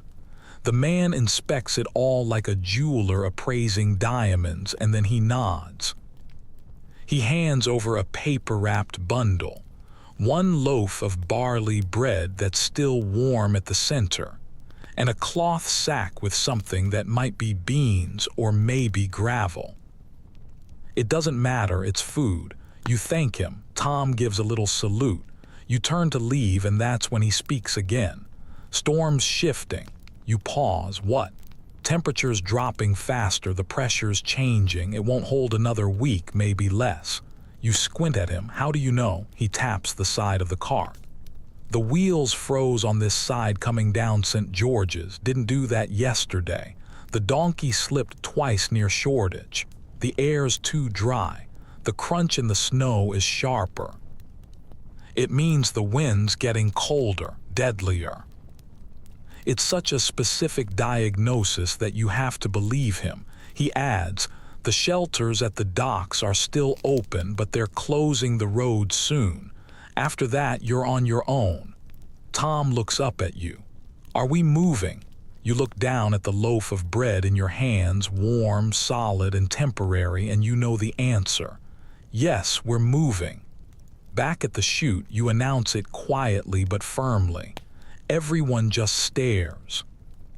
Then slowly, they begin to pack what little there is. Blankets, tins, bricks, the kettle, of course, and even a few coals wrapped in paper to carry the fire with you. Miss Lillian groans dramatically. "I just got comfortable here." Elsie doesn't even flinch. "We won't survive another roof collapse, and no one argues with that." That afternoon, you prepare to leave. You tie your belongings into bundles with twine and strips of curtain. The younger kids are wrapped in so many layers they resemble ambulatory pillows. Tom takes the lead, proudly wearing the scarf from the trademark like a captain's sash. Before you go, you turn back once, looking at the chute, the soot-black walls, the patchwork tarp, and the faint outline of where the fire once lived. It wasn't a home, but it kept you alive. That counts. And then you walk through the snow, past the burned-out bakery and the collapsed tenement, across a bridge that creaks under your weight and toward the docks. The cold follows you, of course, but so does hope, because someone out there is still baking bread, still ringing bells, and still believing that life continues, even when the city is buried. And as long as the bells keep ringing, so do you. You've been walking for nearly 2 hours, and your thighs feel like lead rods.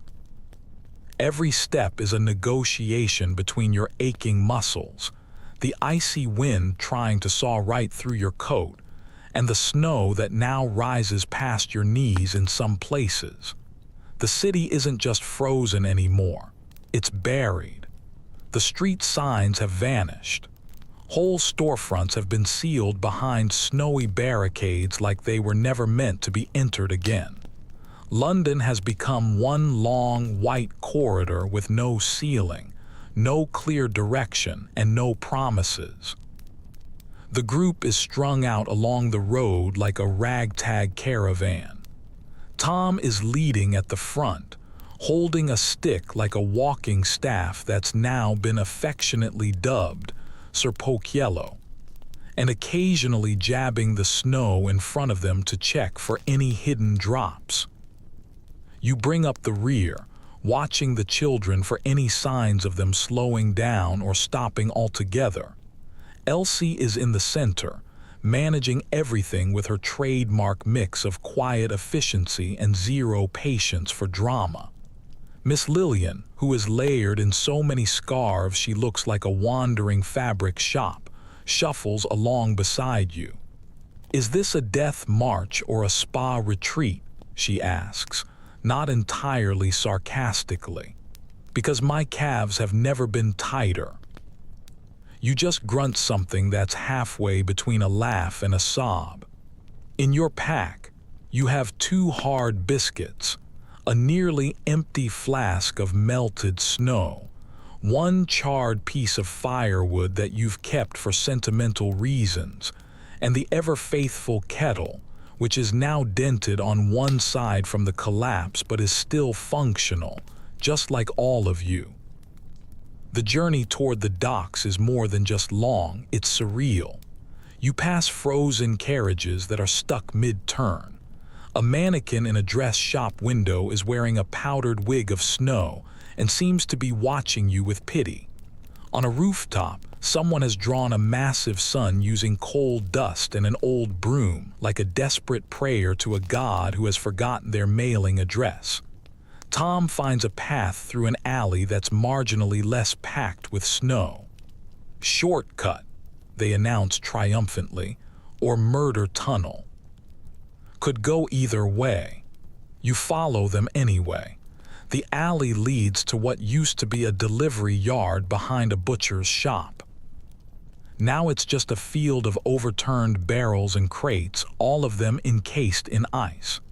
In the far corner, an old coal cart is tipped over, and inside it, you blink twice to be sure, is a frozen sack of oats, real oats. You rush forward with Elsie, slipping on the icy ground and nearly falling on your face. The sack is half ripped and the contents are slightly wet, but they're salvageable. She stares at it like it's treasure. "It's food. It's fuel. We can boil this." You both carry it between you, your arms trembling. It's heavier than it looks, or maybe you're just lighter than you used to be. The others cheer weakly when they see it, and Miss Lillian blesses the sack like it's royalty.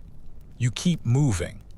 Another hour passes, then 2, and then you see it, the docks or what's left of them. It was once a tangle of trade and cargo, smoke and salt, but now it's quiet, eerily so.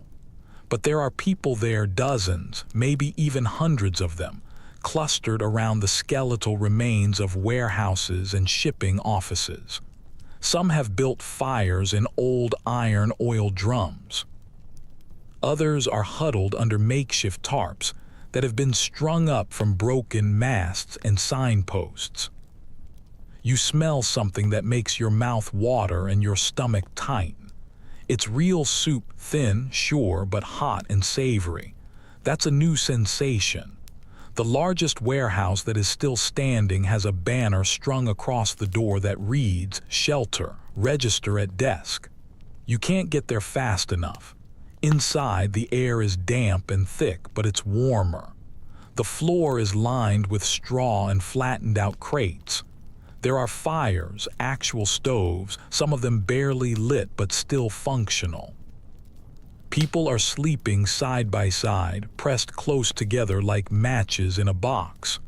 The noise is constant, snoring, coughing, whispering, but it sounds like life.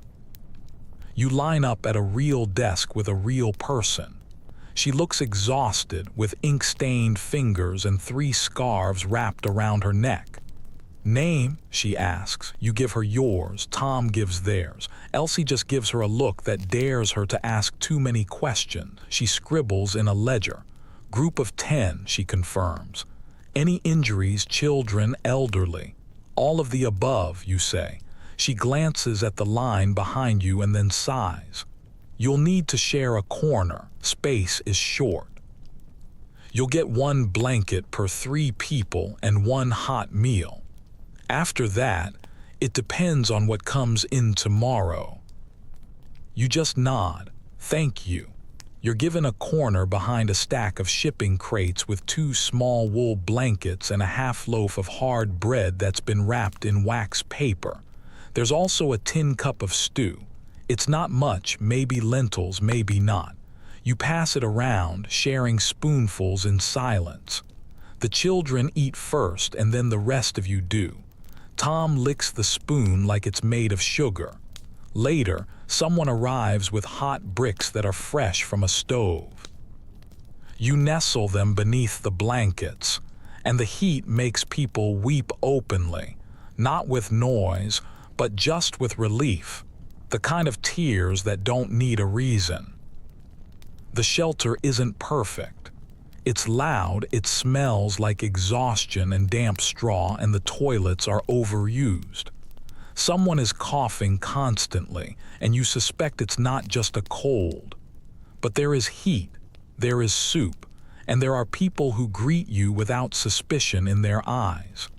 That night, as you sit against the wall with your legs stretched out, the kettle warming by a shared fire, you look around and feel something that's been missing for days. It's not comfort, and it's not safety, but it is a margin, just enough of a margin between survival and collapse to let your brain wander again. You think about books, about taking a bath, about the sound of music that's being played on purpose and not just in someone's head. Tom slides in beside you, chewing on the last bite of a biscuit and offering you a corner of the blanket. "Think this place will hold?" they ask. You stare at the leaking ceiling and the sagging beams. "I think it'll hold long enough." They just nod. Long enough for what? You do know. No one does. Maybe it's long enough for the storm to finally end. Maybe it's long enough for the city to remember how to breathe. Maybe it's just long enough to fall asleep without being afraid that the roof will cave in. But long enough is all you need right now. The next morning, something happens that feels almost mythical. Sunlight. Real, actual, blinking through the clouds sunlight. You don't notice it at first, not until someone in the shelter shouts. It's not a scream or a cry of panic, just this startled, breathless, joyous sound. It cuts through the low-level groan of the warehouse like a bell. You blink your way to the open warehouse door, the air still sharp but less biting now.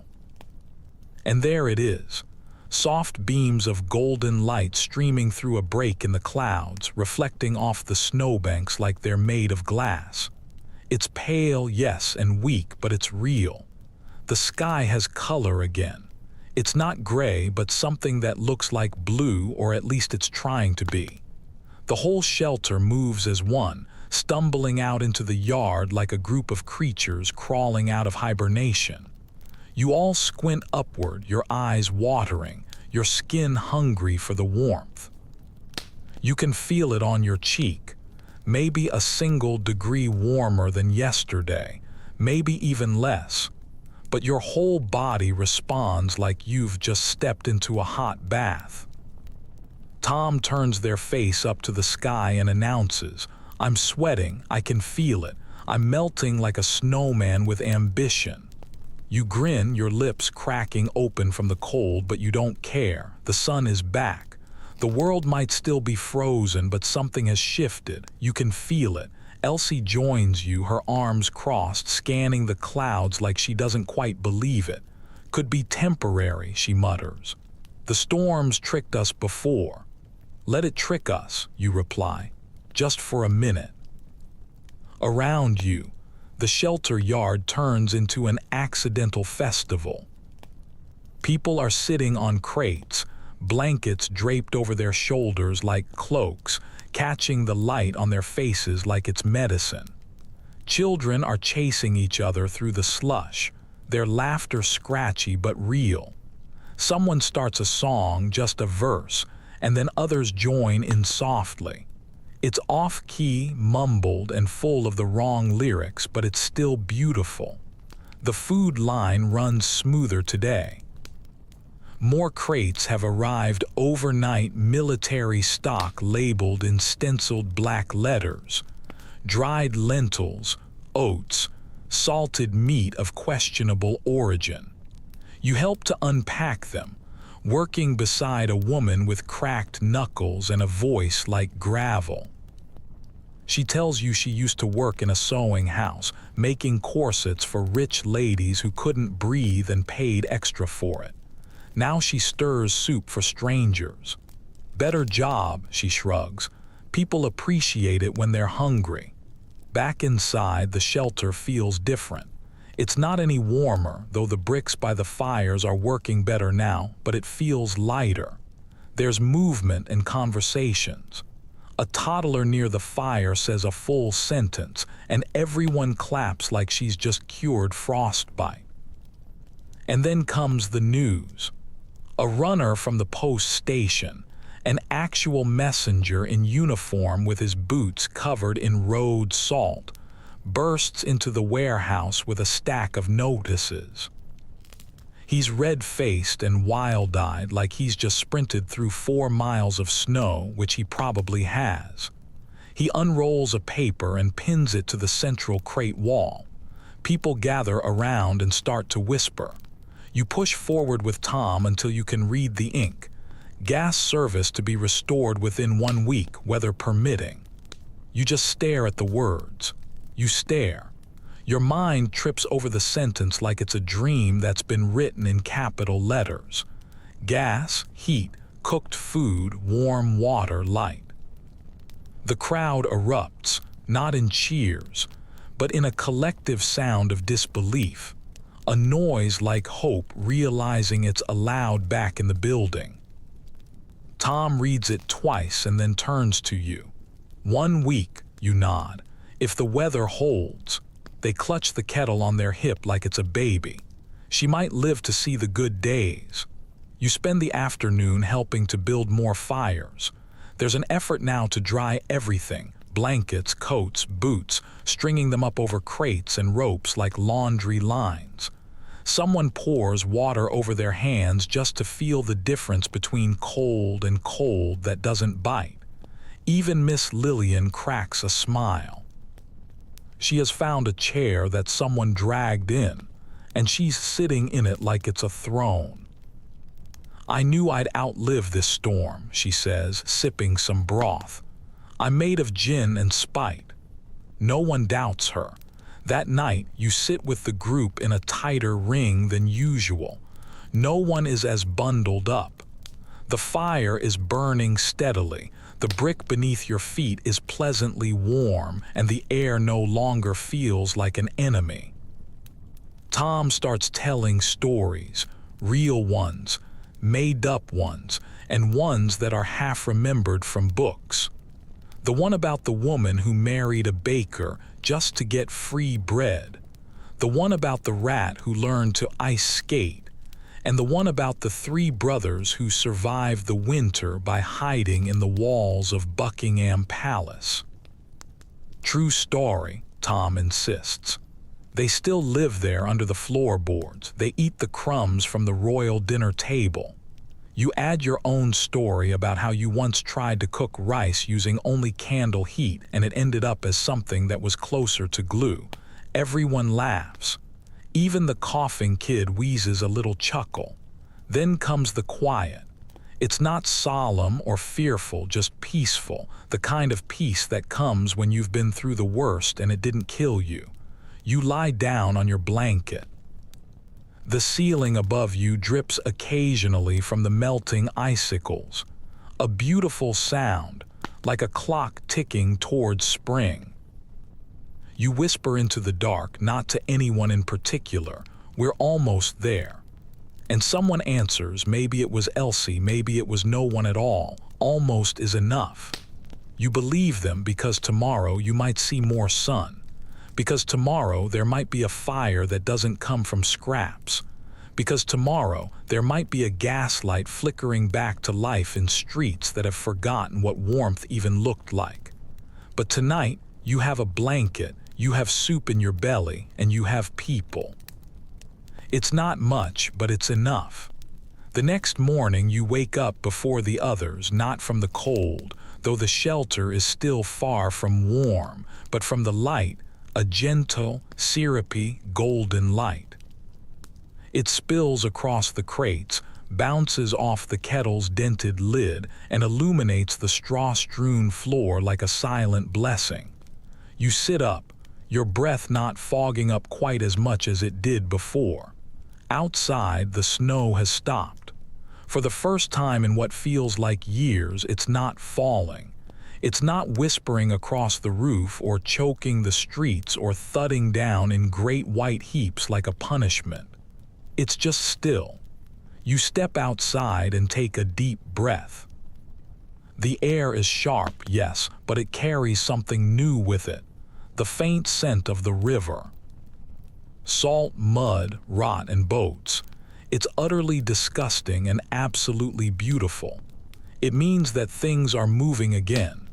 The docks haven't unfrozen completely, but trickles of water are reappearing beneath the gray crust.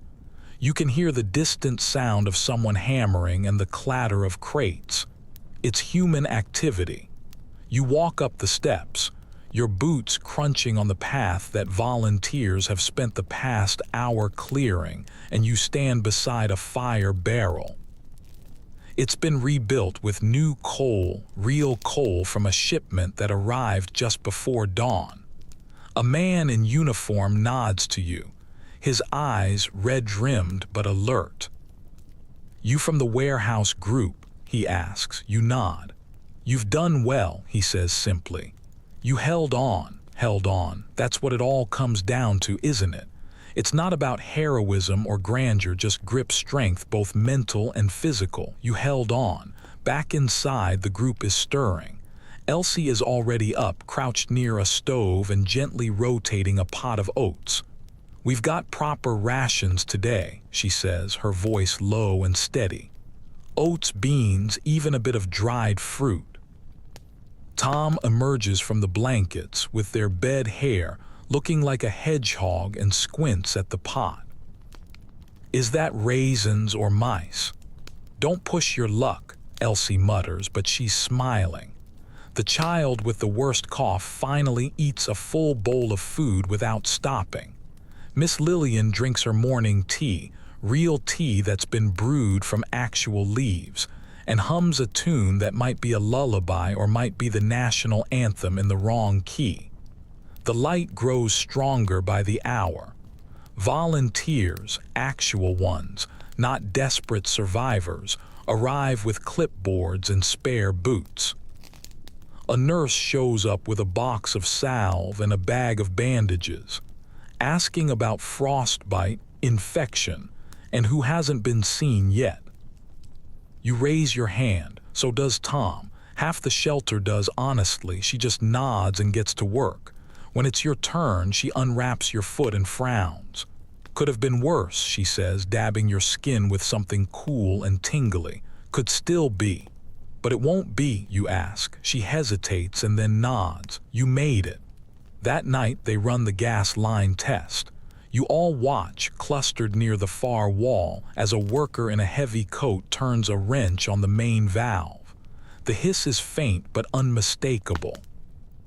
A small pilot lamp flutters, and then, with a soft pop, a blue flame appears.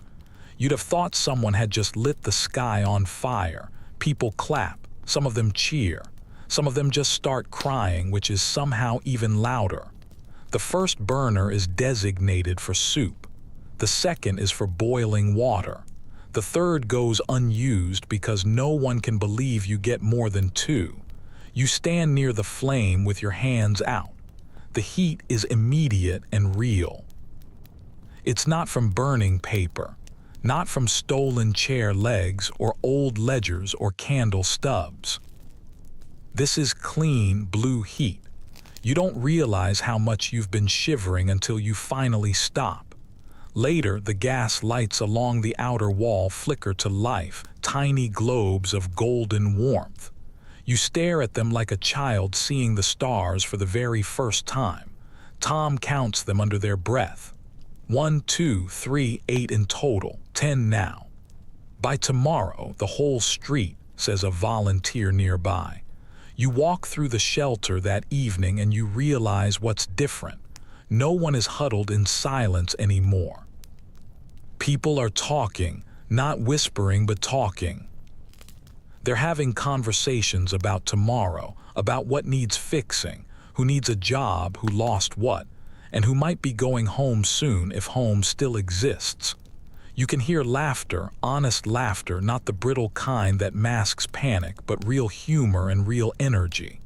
Elsie sets up a small notice board and writes in charcoal, needs, clean water, more coal, bandages, baby shoes. Someone adds underneath, found, shoe, no baby. It's not funny, but everyone laughs anyway. Even the birds come back. You notice them perched on the roof beams, pecking at crumbs and cocking their heads as if they're shocked to find you all still alive. You envy them, but you also feel oddly equal to them now, survivors, whether winged or not. You sit down with your group, your tiny army of scavengers and storytellers, and pass around a pot of hot soup that's been made from real ingredients. It tastes like everything you've ever wanted: warmth, salt, stability, even joy. Tom sets the kettle down beside you and sighs. She made it. She, you ask. They look at you like you're mad. Of course she's a she. Look at her curves. You snort and clink your tin cup against theirs. To the kettle. To us, Tom replies. We're basically immortal now. You lean back against the wall, the straw beneath you is clean, the air doesn't bite anymore, and the ceiling doesn't look like it's going to fall in. You've made it through the snowstorm, through the freezing, through the hunger, and through the dark. You lost things, yes, a home, a building, your dignity a few times. You walked past people you couldn't save.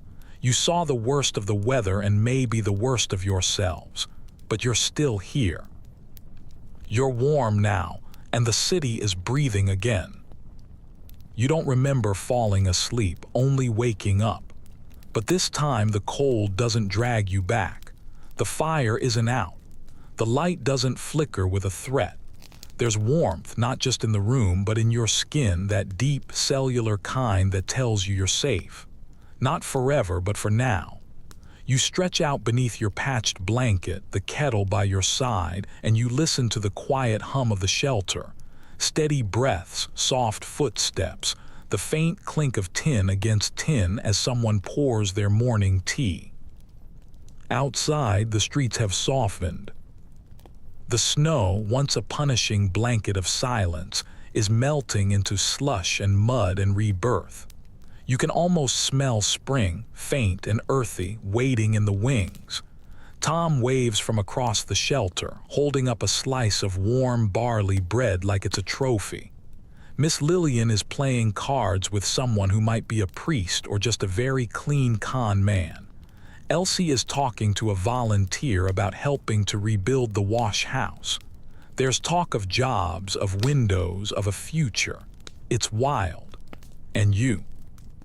You survived the Victorian snowstorm without gas, without much of anything, really, just wit, scraps, and people. The world didn't make it easy. It never does, but you adapted. You scavenged, you traded, and you burned everything that was flammable. And when all else failed, you just held on tighter than the cold could pry you loose. And now the city is waking up with you. So take a breath, a long one. Let it fill your chest, and for once, don't let it hurt. You've earned the exhale. You've earned the soft bed. You've earned the moment. You're warm. You're alive.